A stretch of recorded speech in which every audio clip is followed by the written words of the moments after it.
সালামু আলাইকুম, সবাইকে স্বাগতম জানাচ্ছি জেনেক্সের এফআরবি 26 ব্যাচের আজকে ফিজিক্সের তৃতীয় লাইভ ক্লাসে।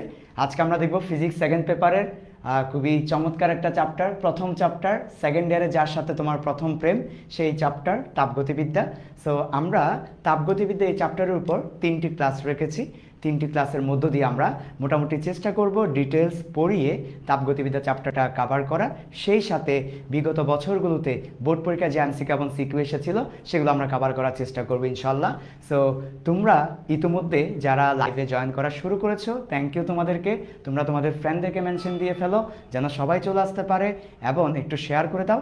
সেই সাথে সবাই যদি আমাদের লাইভে জয়েন করে ফেলে তাহলে আমরা লাইভটা স্টার্ট করব। ওকে, তাহলে আমরা বলছি আমরা আজকে জেনেক্সের ফিজিক্সের তৃতীয় লাইভ ক্লাসে এসেছি। তাপগতিবিদ্যা চ্যাপ্টার নিয়ে আলোচনা করব। তাপগতিবিদ্যার প্রথম ক্লাস আজকে দেখতেই পাচ্ছি, তাপগতিবিদ্যা 1। সো তাপগতিবিদ্যা এই চ্যাপ্টারটা খুবই সহজ, অল্প পড়েই তুমি একটা সৃজনশীল কনফার্ম করতে পারবে ইনশাল্লাহ। সো সেই জন্য আজকের ক্লাসটা তোমাদের জন্য অনেক বেশি ইম্পর্টেন্ট। ওকে, সো তোমরা যারা অলরেডি লাইভে জয়েন করেছো তোমরা একটু কাইন্ডলি তোমাদের ফ্রেন্ডদেরকে জানিয়ে দাও, আর সেই সাথে একটু মেনশন করে দাও, ঠিক আছে? বিভিন্ন গ্রুপগুলোতে একটু মেনশন করে দাও, আমিও মেনশন করে দিচ্ছি তোমাদের সাথে, ঠিক আছে? ওকে, সো তোমরা অলরেডি যারা লাইভে জয়েন করেছো তোমরা মেনশন করে দাও, এরপর আমরা শুরু করব। ঠিক আছে, আপনারাও দিয়ে দেন। ফিজিক্স পাই বেশি দরকার আর কি, বুঝছেন না? ইনশাআল্লাহ বৃহস্পতিবার দেখা হবে। এখন আমার সাইম ভাইকে আপনারা এনজয় করেন। আমার যে অবস্থা হয়েছিল আশা করি আমার সাইম ভাইয়ের ওই অবস্থা হবে না ইনশাআল্লাহ। ধন্যবাদ ফারাবি স্যারকে। সো তোমরা অলরেডি যারা লাইভে জয়েন করা শুরু করেছো থ্যাংক ইউ তোমাদেরকে। তোমরা একটু কাইন্ডলি আজকে লাইভটা শেয়ার করে দাও, মেনশন করে দাও। সবাই লাইভে জয়েন করলে আমরা আমাদের আজকের ক্লাসটা স্টার্ট করব। তাপগতিবিদ্যার প্রথম ক্লাস আজকে। তাপগতিবিদ্যা এই চ্যাপ্টার পর আমরা টোটাল 3টা ক্লাস রেখেছি। 3টা ক্লাসের মধ্য দিয়ে আমরা চেষ্টা করবো একেবারে শুরু থেকে ডিটেলস ধরে ধরে পড়ানোর, সেই সাথে বিগত বছরের এমসিকিউ এবং সিকিউ সলভ করানোর। ওকে, ঠিক আছে, আমাকে একটু করে তোমরা কাইন্ডলি জানাও সব কিছু ঠিক আছে কিনা।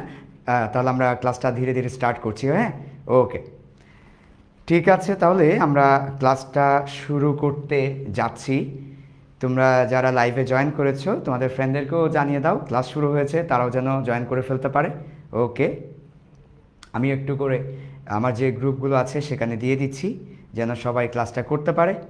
ওকে, ঠিক আছে, তাহলে আজকে ফিজিক্স সেকেন্ড পেপারের প্রথম চ্যাপ্টার তাপগতিবিদ্যার উপর আমরা দেখব। তাপগতিবিদ্যার 3টা ক্লাস হবে, তার মধ্যে আজকে প্রথম ক্লাস। আজকে আমরা কিছু পার্ট পড়াবো, তারপর বাকি ক্লাসগুলোতে বাকি পার্টগুলো আমরা আলোচনা করব ইনশাল্লাহ। ওকে, ঠিক আছে, তাহলে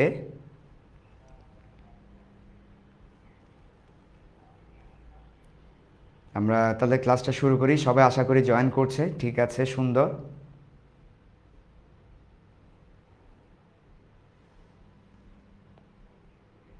ওকে, সবার কি অবস্থা, কেমন আছো জানাও তো সবাই, সবার কি অবস্থা, কেমন আছো?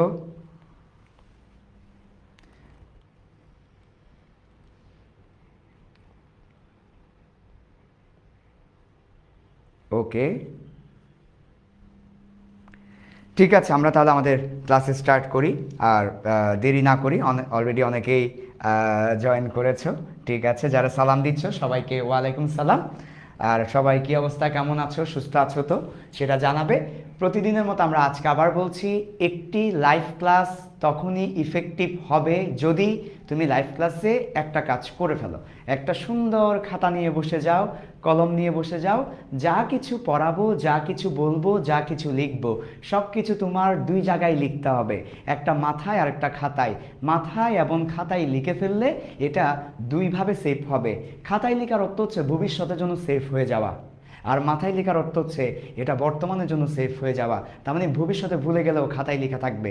তাই তোমরা একটা নোট খাতা নিয়ে ফেলো এবং যা কিছু পড়াবো লিখাবো, লিখে ফেলার চেষ্টা করবে। আর কোনো প্রশ্ন থাকলে তোমরা কমেন্টের মধ্যে দেখবে, আমি যদি আমার চোখে পড়ে অ্যান্সার করব, চোখে না পড়লে আমি পরবর্তীতে লাইভের পরে যখন তোমার কমেন্টগুলো পড়বো তখন আমি অ্যান্সার করব, ঠিক আছে? ওকে, তাহলে আমরা শুরু করি আজকে তাপগতিবিদ্যার প্রথম ক্লাস।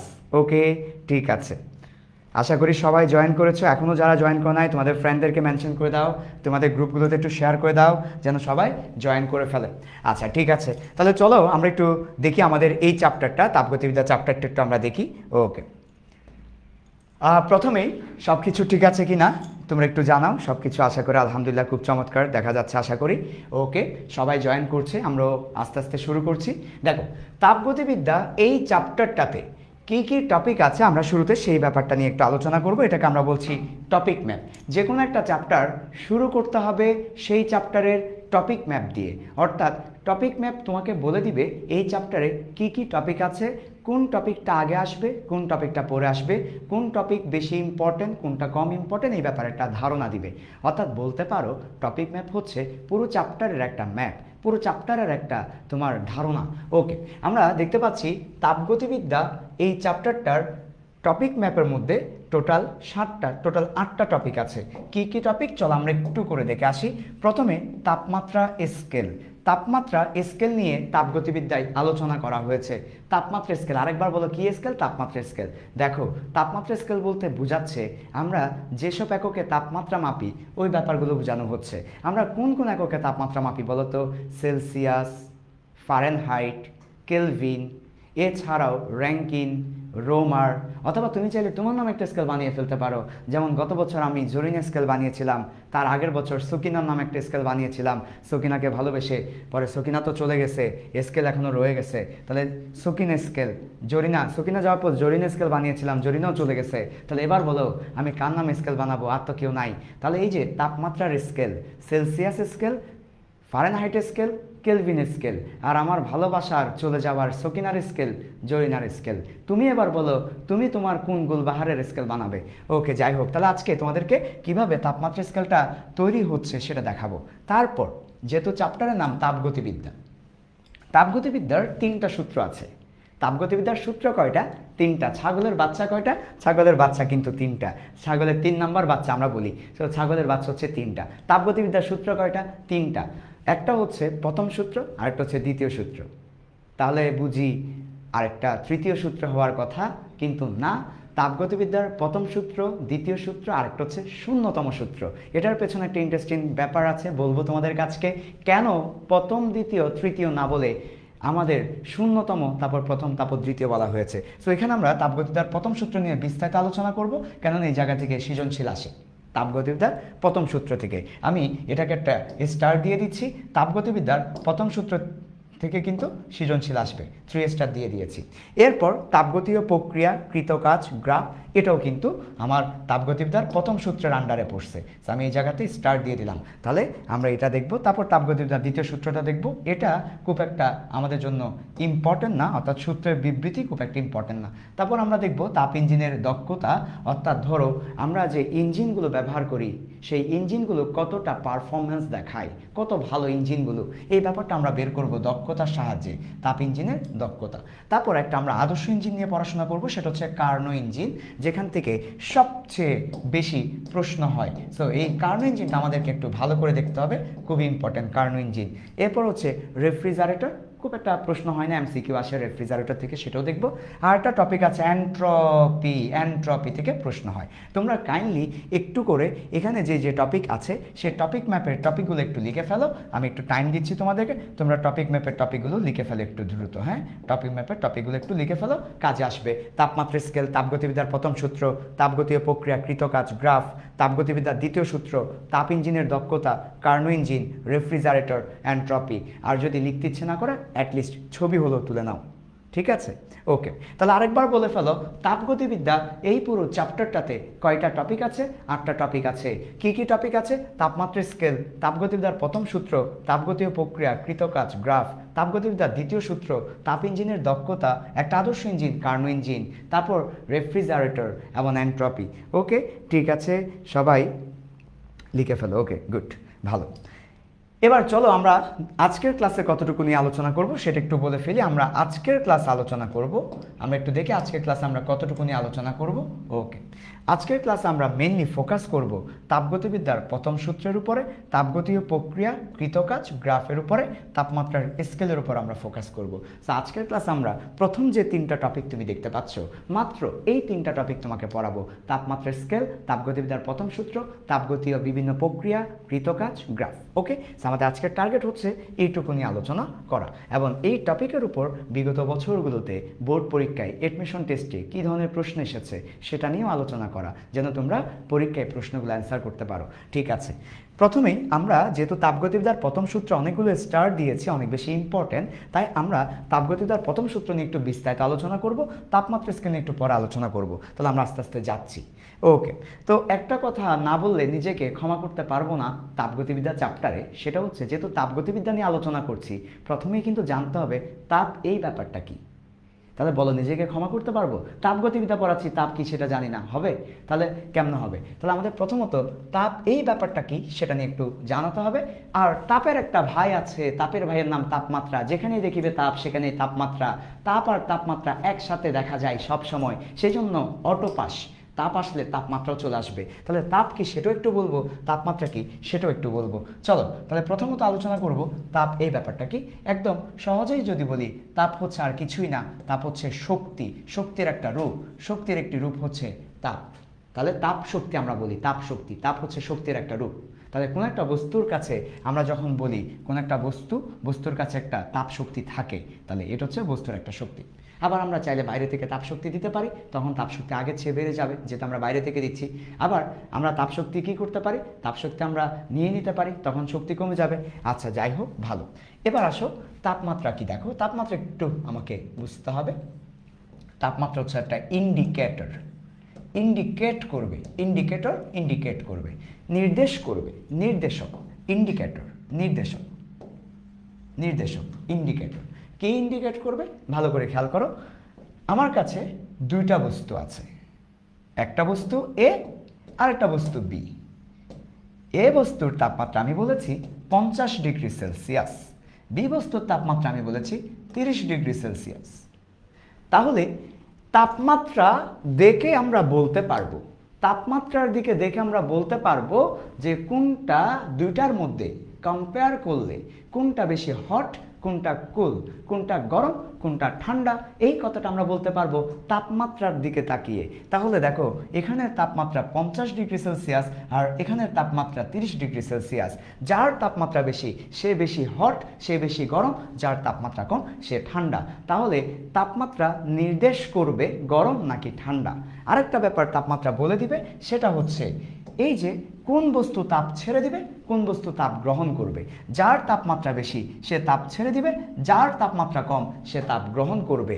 তাহলে যার তাপমাত্রা বেশি সে তাপ ছেড়ে দিবে, যার তাপমাত্রা কম সে তাপ গ্রহণ করবে। তাহলে তাপ কোন দিকে যাবে? তাপের প্রবাহ, তাপ হচ্ছে গরম বস্তু থেকে ঠান্ডা বস্তুর দিকে যাবে। তাহলে কোন বস্তু থেকে কোন বস্তুতে তাপ যাবে এটাও কিন্তু তাপমাত্রা দেখে ঠিক করতে হয়। তাহলে তাপমাত্রা ইন্ডিকেটর, তাপমাত্রা দেখে বলতে পারবো কে গরম, কে ঠান্ডা, কে তাপ ছাড়বে, কে তাপ গ্রহণ করবে। চলো আমার সাথে সাথে একবার বলো, তাপমাত্রা ইন্ডিকেটর, তাপমাত্রা ইন্ডিকেটস করবে, তাপমাত্রা বলে দিবে কে গরম, কে ঠান্ডা, কে তাপ গ্রহণ করবে, কে তাপ ছাড়বে। তাহলে তাপমাত্রার সংজ্ঞাটা কি? তাপমাত্রা একটা নির্দেশক, যা তাপ কোন দিক থেকে কোন দিকে যাবে, তাপের প্রবাহ কোন দিকে হবে তা নির্দেশ করে। তাপমাত্রা নির্দেশক, যা তাপের প্রবাহ কোন দিক থেকে কোন দিকে হবে তা নির্দেশ করে। আর তাপ কি? তাপ এক প্রকার শক্তি, তাপ এক প্রকার শক্তি। এই হচ্ছে তাপ এবং তাপমাত্রার মধ্যে বেসিক কনসেপ্ট। সবাই একটু জানান তোমরা বুঝতে পেরেছো কিনা। যদি বুঝতে পারো তাহলে ছোট্ট করে লিখে ফেলো, তাপ শক্তি, তাপমাত্রা ইন্ডিকেটর, নির্দেশক। কিসের নির্দেশক? গরম নাকি ঠান্ডা সেটার নির্দেশক, গরম নাকি ঠান্ডা সেটার নির্দেশক, হট নাকি কোল্ড সেটার নির্দেশক। যার তাপমাত্রা বেশি সে অপেক্ষাকৃত গরম, আর যার তাপমাত্রা কম সে অপেক্ষাকৃত ঠান্ডা বা কুল। এবং কোন দিক থেকে কোন দিকে তাপ যাবে এই কথাটা বলে দিবে তাপমাত্রা। যার তাপমাত্রা বেশি সে তাপ ছেড়ে দিবে, যার তাপমাত্রা কম তার দিকে তাপ যাবে। সবাইকে বুঝতে পেরেছো কিনা বলো। যদি তাপ এবং তাপমাত্রার কনসেপ্টটা ক্লিয়ার হয় তাহলে আমরা এবার পরের টপিকে যাব। ওকে, ঠিক আছে, গুড, চমৎকার চমৎকার। ওকে, তোমাদের কোনো প্রশ্ন থাকলে বলবে, আর মাঝে মাঝে তোমরা জানিয়ে দিবে তোমরা আছো কি না নাকি চলে গেছো। ওকে, জানিয়ে দিবে, ঠিক আছে। এবার চলে আসো, আমরা এইটুকুর পর পরের টপিকে যাচ্ছি। তোমরা একটু টপিকের নামগুলো লিখে রাখবে, যা যা তোমার দরকার সেটা লিখে রাখবে, আর আমরা আমাদের স্লাইডগুলো গ্রুপে দিয়ে দিব, ওইখানেও দেখতে পাবে। আচ্ছা, এবার আমরা দেখব তাপগতিবিদ্যার 0তম সূত্র। এটা দেখার আগে আমাদেরকে একটু সিস্টেম সম্পর্কে জানতে হবে। সবাই লিখো তাপীয় সিস্টেম, বড় করে হেডলাইন দাও, সবাই বড় করে হেডলাইন দাও, তাপীয় সিস্টেম। তাহলে আমাদের হেডলাইন দাও সবাই, তাপীয় সিস্টেম। ওকে, সিস্টেম, হেডলাইন দিয়ে ফেলো সিস্টেম। তাহলে কি হেডলাইন দিয়েছো বলো তো, আমার সাথে সাথে কি হেডলাইন দিয়েছো বলো তো? তাপীয় সিস্টেম, তাপীয় সিস্টেম, তাপীয় সিস্টেম। যারা পরে লাইভে জয়েন করেছো, আমি একটু করে তোমাদের জন্য আরেকবার রিপিট করছি, খেয়াল করো। যারা পরে লাইভে জয়েন করেছো একটু খেয়াল করো আমরা কতটুকু পর্যন্ত পড়িয়েছি। আমরা আজকে ফিজিক্স সেকেন্ড পেপারের প্রথম চ্যাপ্টার তাপগতিবিদ্যা পড়াচ্ছি। তাপগতিবিদ্যা চ্যাপ্টারের মধ্যে 8টা টপিক আছে। এই হচ্ছে কি কি টপিক আছে সেই টপিক ম্যাপ। এর মধ্যে আমরা আজকে প্রথম 3টা টপিক পড়াবো। আমরা শুরুই করেছি তাপ এবং তাপমাত্রার ডিফারেন্স, তাপ এবং তাপমাত্রার ধারণা নিয়ে। তাপ হচ্ছে শক্তি, তাপমাত্রা হচ্ছে নির্দেশক। তাপমাত্রা যার বেশি সে গরম, যার কম সে ঠান্ডা। যার বেশি তার কাছ থেকে তাপটা ঠান্ডার দিকে চলে যাবে। এটুকুই আমরা পড়িয়েছি। যারা পরে জয়েন করেছো টেনশনের কোনো কারণ নাই। এখন আমরা দ্বিতীয় টপিকে যাচ্ছি, দ্বিতীয় কনসেপ্টে যাচ্ছি। দেখো, তাপীয় সিস্টেম, সবাই বলো তাপীয় সিস্টেম। এই ব্যাপারটা কি সেটা একটু আমরা আলোচনা করব, ভালো করে খেয়াল করো। সিস্টেম বলতে এখানে আমরা বুঝাই একটা রুমকে বুঝাই, একটা রুমকে আমরা এখানে সিস্টেম বলছি। যেমন তুমি যে রুমে বসে ক্লাস করছো সেটা একটা রুম, কিন্তু ওই রুমটাকে তুমি একটা সিস্টেম চিন্তা করতে পারো। কথা কি বুঝতে পারছো? আমাকে এই যে এয়ার ফ্রেশনারটা দাও, তাহলে এটাও একটা সিস্টেম। তুমি যে রুমে বসে ক্লাস করছো সেটা একটা সিস্টেম। আমার হাতে একটা এয়ার ফ্রেশনার তুমি দেখতে পাচ্ছ, একটা সিলিন্ডার তুমি দেখতে পাচ্ছ, সিলিন্ডারের ভিতর গ্যাস আছে, তাহলে গ্যাস ভর্তি এই সিলিন্ডারটাও কিন্তু একটা সিস্টেম। তাহলে সিস্টেম বলতে বোঝাচ্ছি কোনো একটা আবদ্ধ জায়গা, সিস্টেম। এখন আর সিস্টেমের বাইরে যেটা আছে, সিস্টেমের বাইরে যেটা, সেটাকে আমরা বলছি পরিবেশ। তাহলে তোমার রুমের চারপাশে যা কিছু আছে সেটা পরিবেশ। আচ্ছা, আমাদের সিস্টেম নিয়ে আলোচনা করতে হবে। তাহলে সিস্টেমকে আমরা একটা রুমের সাথে চিন্তা করতে পারি, সিস্টেমকে আমরা রুমের সাথে চিন্তা করতে পারি। এখন ভালো করে খেয়াল করো, এই সিস্টেমটা 3 ধরনের হতে পারে। কয় ধরনের হতে পারে? 3 ধরনের সিস্টেম হতে পারে। কি কি দেখো ভালো করে। আমাদের যদি এই সিস্টেমটা খোলা থাকে, মনে করো সিস্টেমটা খোলা, এদিকে দরজা খোলা, জানালা খোলা, তাহলে জানালা যখন খোলা থাকবে তখন এই ভেতর থেকে আমার যে গ্যাসের অণুগুলো আছে কিংবা যে পদার্থ আছে এই পদার্থ বাইরে বের হয়ে যেতে পারে। আবার এখানে যে শক্তি আছে, শক্তি বাইরে চলে যেতে পারে, শক্তি ভেতরে ঢুকতে পারে, ভর বাইরে যেতে পারে, বাইরে থেকে ভেতরে ঢুকতে পারে। তাহলে এই যে দেখো, ভেতর থেকে বাইরে, বাইরে থেকে ভেতরে ভর এবং শক্তির আদান প্রদান হচ্ছে। এই সিস্টেমটাকে আমরা বলছি খোলা সিস্টেম, ওপেন সিস্টেম। আমি তোমাদেরকে একটা ছক করে দিচ্ছি, এই ছকের মধ্যে তোমরা সিস্টেমের যে বিষয়টা আছে সেটা খুব চমৎকারভাবে বুঝতে পারবে। দেখো তাহলে, সিস্টেম মানে একটা রুম, সিস্টেম 3 ধরনের। সিস্টেম মানে একটা রুম, সিস্টেম 3 ধরনের।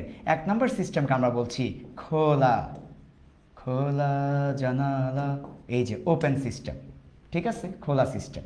2 নম্বর সিস্টেমকে আমরা বলছি বদ্ধ সিস্টেম, ক্লোজড, বদ্ধ, ক্লোজড। 3 নম্বর সিস্টেমকে আমরা বলছি, 3 নম্বর সিস্টেমকে আমরা বলছি বিচ্ছিন্ন সিস্টেম, বিচ্ছিন্ন, আইসোলেটেড, আইসোলেটেড, আইসোলেটেড। তাহলে 3 ধরনের সিস্টেম আছে। তাহলে সিস্টেম কয় ধরনের? 3 ধরনের সিস্টেম আমরা দেখতে পাচ্ছি। এখন 3 ধরনের সিস্টেমের মধ্যে ডিফারেন্স কি ভালো করে খেয়াল করো। খোলা, নামেই বলে দিচ্ছে খোলা, ওপেন, তার মানে দরজা খোলা, জানালা খোলা, ভেতর থেকে বাইরে, বাইরে থেকে ভেতরে কে কে আদান প্রদান করতে পারবে? ভর আদান প্রদান করতে পারবে, শক্তি আদান প্রদান করতে পারবে। তাহলে ভর এবং শক্তির আদান প্রদান এখানে সম্ভব। আমরা একটু করে কাজ করি, এটাকে আরেকটু উপরে তুলে দিই, তারপর আমরা এখানে একটা এক্সট্রা করে একটা ঘর যুক্ত করি, ঠিক আছে। এখানে হচ্ছে ভরের আদান প্রদান আর এখানে হচ্ছে শক্তির আদান প্রদান আমরা নাম দিয়েছি। তাহলে এখানে ভর আদান প্রদান করতে পারবে, শক্তিও আদান প্রদান করতে পারবে। তাহলে সেটাকে আমরা বলছি খোলা সিস্টেম। তারপর দেখো বদ্ধ সিস্টেম। বদ্ধ সিস্টেমটা কি? বদ্ধ সিস্টেম হচ্ছে দরজা বন্ধ আছে, দরজা বন্ধ থাকলেও শক্তি আসা যাওয়া করতে পারবে। মনে করো একটা দরজা বন্ধ, কিন্তু আমি চিল্লাচ্ছি, বাইরে শোনা যাচ্ছে, তাহলে আমার শব্দ শক্তি বাইরে চলে যাচ্ছে, বাইরের শব্দ ভেতরে শোনা যাচ্ছে। তাহলে বাইরের শব্দ ভেতরে আসছে, শক্তি চলাচল করতে পারছে, কিন্তু রুম থেকে কেউ বের হতে পারছে না, কারণ দরজা বন্ধ। তাহলে শক্তি আদান প্রদান করতে পারলেও ভর আদান প্রদান করতে পারছে না। সেটা হচ্ছে আমাদের কি? বদ্ধ সিস্টেম। তারপর বিচ্ছিন্ন মানে একেবারেই বিচ্ছিন্ন। বিচ্ছিন্ন মানে এমন একটা রুম যে রুমের আশেপাশে আর কিছু নাই, কিছুই আদান প্রদান করা যাচ্ছে না। তাহলে বিচ্ছিন্ন মানে ভর আদান প্রদান করা যাচ্ছে না, শক্তি আদান প্রদান করা যাচ্ছে না, ভর এবং শক্তি কিছুই আদান প্রদান করা যাচ্ছে না, একেবারেই পরিবেশ থেকে বিচ্ছিন্ন হয়ে গেছে। রুমের ভেতর যা আছে সেটা রুমের ভেতরেই আছে, রুমের ভেতর থেকে কোনো কিছুই বাইরে যাচ্ছে না, ভরও যাচ্ছে না, শক্তিও যাচ্ছে না, সেটা হচ্ছে বিচ্ছিন্ন সিস্টেম। তাহলে চলো আমার সাথে সাথে বলো সিস্টেম। কি বলেছি? সিস্টেম কয় প্রকার? 3 প্রকার। সিস্টেম কয় প্রকার? 3 প্রকার। সিস্টেম বলতে একটা রুম চিন্তা করো, তুমি যে রুমে বসে আছো এটাকে আমরা একটা সিস্টেম বলছি। তোমার এই রুমটার জানালা যদি খোলা থাকে, ভেতর থেকে বাইরে, বাইরে থেকে ভেতরে আদান প্রদান করতে পারবে ভর এবং শক্তি। তাহলে আবার বলো, ভর এবং শক্তি আদান প্রদান করতে পারলে খোলা সিস্টেম, ওপেন সিস্টেম। যদি দরজা বন্ধ থাকে, জানালা বন্ধ থাকে, আদান প্রদান করতে পারবে না ভর, কিন্তু শক্তি আদান প্রদান করতে পারবে, বদ্ধ সিস্টেম। এখন ভর আদান প্রদান করতে পারবে না, শক্তিও আদান প্রদান করতে পারবে না, বিচ্ছিন্ন সিস্টেম। একটু গুলাই ফেলে বদ্ধ বিচ্ছিন্নর মধ্যে, স্টুডেন্টরা গুলাই ফেলে বদ্ধ বিচ্ছিন্নর মধ্যে। বদ্ধ মানি শক্তি আদান প্রদান করতে পারবে, ভর করতে পারবে না। আর বিচ্ছিন্ন মানি ভর এবং শক্তি কোনোটাই আদান প্রদান করতে পারবে না, আইসোলেটেড, একেবারে বিচ্ছিন্ন। বিচ্ছিন্ন মানি তার ছেঁড়া, তার মানে তার ছেঁড়া দেখে কিছুই আসবে না, যাবে না। এই হচ্ছে কথা, মনে পেও না ব্যথা, সায়েম ভাই তোমাদের নেতা। ওকে, ঠিক আছে। তাহলে আমাদের মোটামুটি এইটুকু পর্যন্ত গেল। সিস্টেম আমরা জানলাম। তাহলে আরেকবার বলো, পরীক্ষায় অনেক সময় এমসিকিউতে আসতে পারে ওপেন সিস্টেম কি, উন্মুক্ত সিস্টেম কি, খোলা সিস্টেম কি, বদ্ধ সিস্টেম কি, বিচ্ছিন্ন সিস্টেম কি। সো পারা যাবে কিনা?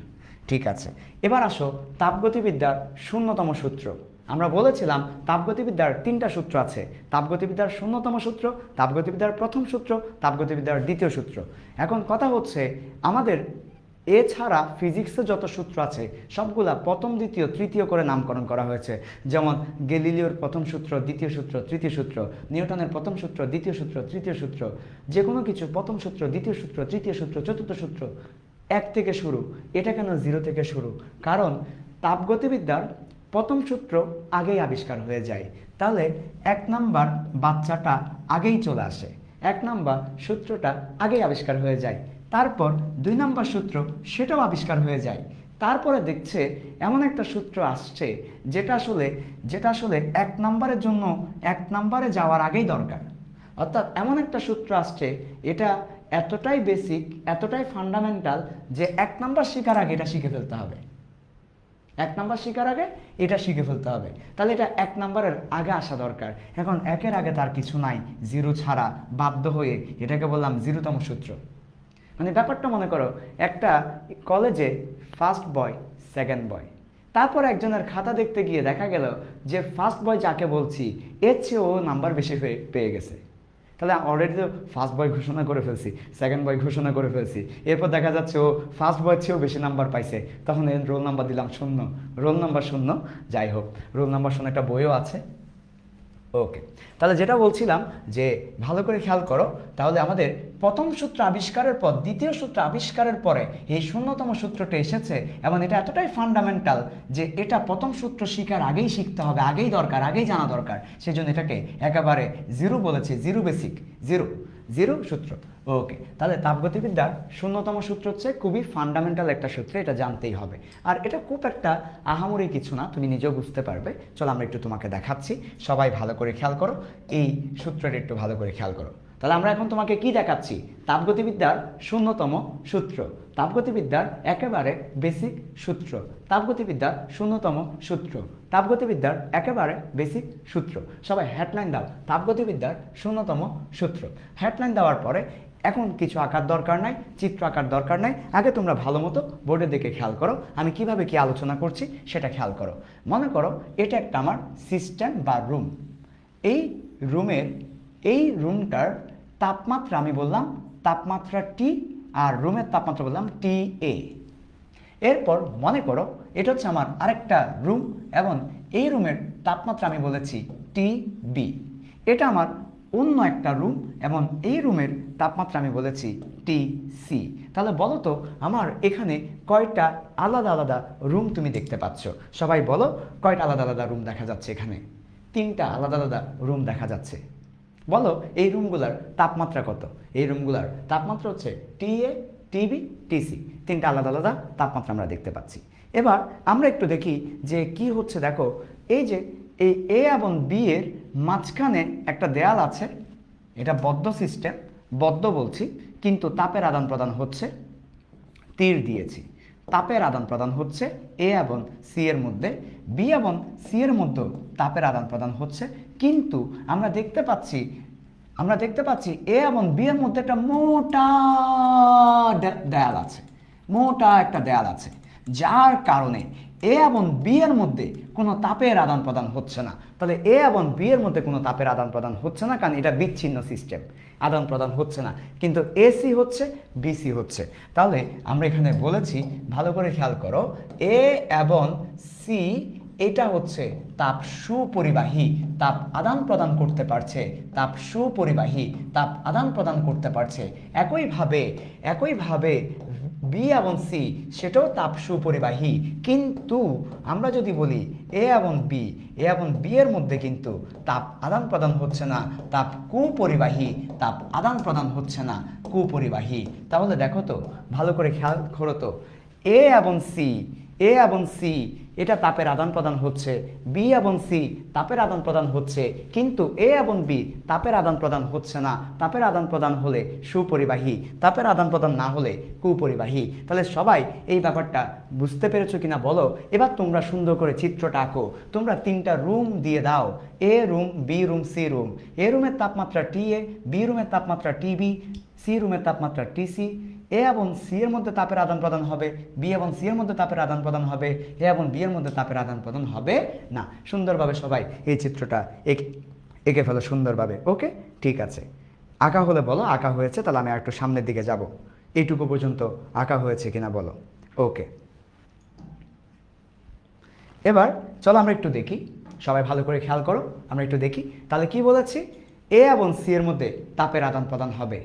আচ্ছা, এবার তোমাকে একটা কথা বলি, দুটা ভিন্ন ভিন্ন তাপমাত্রার বস্তুকে যখন আমরা পাশাপাশি রাখবো, তাপের আদান প্রদান হয়ে হয়ে ভিন্ন ভিন্ন তাপমাত্রার দুটা বস্তুকে যখন আমরা রাখবো, আমি উদাহরণ দিয়ে বুঝাচ্ছি। মনে করো এটার তাপমাত্রা 50 ডিগ্রি সেলসিয়াস, মনে করো এটার তাপমাত্রা 50 ডিগ্রি সেলসিয়াস, মনে করো এটার তাপমাত্রা 30 ডিগ্রি সেলসিয়াস। ভিন্ন ভিন্ন দুটো তাপমাত্রা যখন পাশাপাশি রাখবো আর তাপের আদান প্রদান যখন হবে, তখন এক সময় দুইটা বস্তুর তাপমাত্রা একই হয়ে যাবে। যার তাপমাত্রা বেশি সে কমবে, যার তাপমাত্রা কম সে বাড়বে, মাঝামাঝি চলে যাবে। ফলে দুইটা বস্তুর তাপমাত্রা সেম হয়ে যায়, এটাকে বলি তাপীয় সাম্য অবস্থা। তাহলে দুটা ভিন্ন ভিন্ন তাপমাত্রার বস্তুকে পাশাপাশি রেখে দিলে তাপের আদান প্রদান হওয়ার মধ্য দিয়ে দুটা বস্তু একই তাপমাত্রায় চলে আসে। তাহলে একটা 50 ডিগ্রি সেলসিয়াস, একটা 30 ডিগ্রি সেলসিয়াস তাপের আদান প্রদান করে তারা দুইজনই সেম হয়ে যাবে। একইভাবে বি এবং সি এর মধ্যে তাপের আদান প্রদান হচ্ছে, তাহলে বি এবং সিও একই তাপমাত্রায় চলে আসবে। তাহলে এই ব্যাপারটা চলো আমরা একটু তোমাকে দেখাই, এই ব্যাপারটা কি দাঁড়ালো। তাহলে দেখো, আমরা এটা মুছে ফেলছি, এটা আমাদের আর দরকার নেই। তাহলে আমরা কি বলছি একটু ভালো করে খেয়াল করো। আমরা বলছি যেখানে এ এবং সি তাপীয় সাম্য অবস্থায় চলে আসছে, তাহলে এ এবং সি হচ্ছে একই তাপমাত্রায় চলে আসছে। এই একই তাপমাত্রাকে বলা হয় তাপীয় সাম্য অবস্থা। তাহলে আজকে থেকে আমরা যেখানেই তাপীয় সাম্য অবস্থা দেখতে পাবো, তাপীয় সাম্য অবস্থা বলতে একই তাপমাত্রা, তাপীয় সাম্য অবস্থা বলতে একই তাপমাত্রাকে বুঝাবে। একইভাবে আমরা দেখতে পাচ্ছি বি এবং সি তাপের আদান প্রদান হচ্ছে, এটাও তাপীয় সাম্য অবস্থায় আছে। তাহলে তাপীয় সাম্য অবস্থায় আছে। এখন তাপগতিবিদ্যার শূন্যতম সূত্র বলছে কি, তুমি দেখো তো আসলে কি মজার, কি ইন্টারেস্টিং একটা ব্যাপার। এসি সেম, বিসি সেম, তাহলে কি হলো বলো তো, টি এ সমান টিসি। এসি সেম, এ এবং সি এর তাপমাত্রা সেম হয়ে যাবে একটা সময় পরে, এ এবং সি এর তাপমাত্রা সেম হয়ে যাবে। আবার একটা সময় পরে বি এবং সি এর তাপমাত্রা সেম হয়ে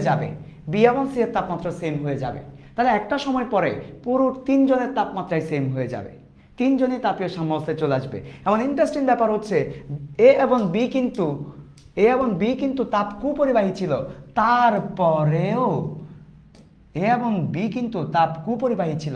তারপরেও কিন্তু তারা সমান হয়ে যাচ্ছে।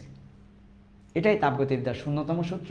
তার মানে এটাকে যদি আমরা ভাষায় প্রকাশ করি তাহলে আমরা বলবো পরস্পর তাপ কুপরিবাহী দুইটা সিস্টেম যদি তৃতীয় একজনের সাথে তৃতীয় একজনের সাথে সাম্যাবস্থায় থাকে তাহলে তারা নিজেরাও সাম্যাবস্থায় থাকে। তাহলে আমার সাথে সাথে সবাই বলো এ এবং বি কি ছিল?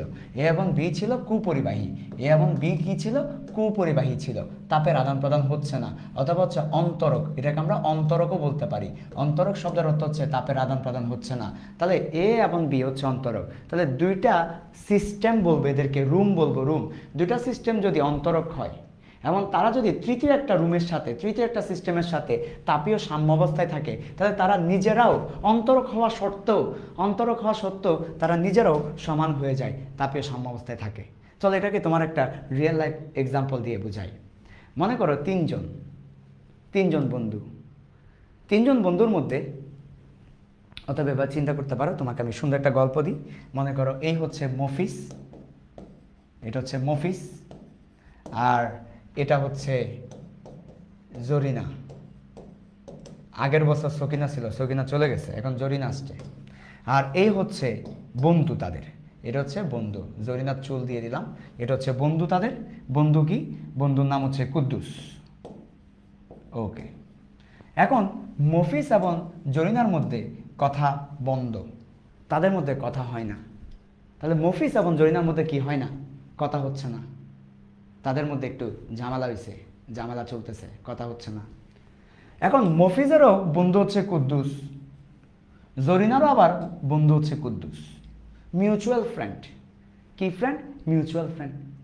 এখন জরিনাকে কিছু বলা লাগলে মফিজ কুদ্দুসকে দিয়ে বলাই, এই যাও জরিনারে বলো যে আমি যে ওরা বার্থডে গিফট দিছিলাম সেটা ফেরত দিয়ে দিতে। এরপর জরিনা আবার কিছু বলা লাগলে সেটা আবার কাকে বলে? মফিজকে বলে। জরিনা কিছু বলা লাগলে এবার জরিনা বলতেছে ওরে যে আমি প্র্যাকটিক্যাল খাতায় লিখে দিছিলাম ওরে বলো খাতাটা দিয়ে দিতে।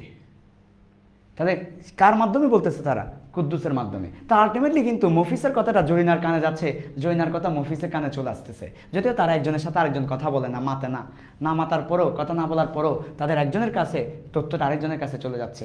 তাহলে ব্যাপারটা কি দাঁড়ালো? ব্যাপারটা হচ্ছে মফিস এবং জরিনা যদিও তাপন্তরক, তাদের মধ্যে যদিও আদান প্রদান হয় না, কিন্তু কুদ্দুসের মধ্য দিয়ে আদান প্রদান হচ্ছে, তাহলে তাদের মধ্যে আসলে একটা সম্পর্ক ঠিকই আছে।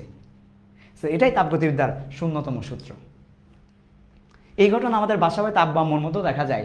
আব্বা এবং আম্মু মনে করো কোনো কারণে ঝগড়া দিলে আমাদেরকে দিয়ে বলে এই যাও তোমার আব্বুকে বলে আসো এটা। আব্বা আবার বলে যাও তোমার আম্মুকে বলে আসো এটা। আমরা তখন কুদ্দুসের ভূমিকা পালন করি। ঠিক আছে? ঠিক আছে, যাই হোক। সো যেটা বলছিলাম, আশা করি এই উদাহরণের মধ্য দিয়ে তোমাদের একেবারে ক্লিয়ার হয়ে গেল। সো যেটা বলছিলাম যে দুইজন একজনের সাথে একজন কথা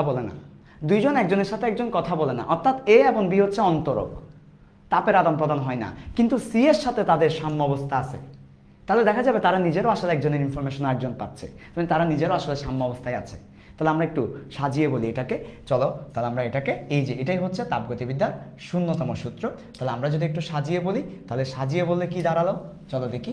দুইটা সিস্টেম, কয়টা সিস্টেম আমরা এখানে লিখে দিচ্ছি তোমাকে। দুইটি সিস্টেম, সবাই লিখে ফেলো, আমার সাথে সাথে লিখে ফেলো। দুইটি সিস্টেম এ ও বি পরস্পর, তারা একজন একজনের সাথে কথা বলে না, পরস্পর তাপ অন্তরক। তারপর তারা তৃতীয় পক্ষ, থার্ড পার্টি, তৃতীয় পক্ষ সি এর সাথে কথা বলে, সি এর সাথে সাম্য অবস্থায় আছে,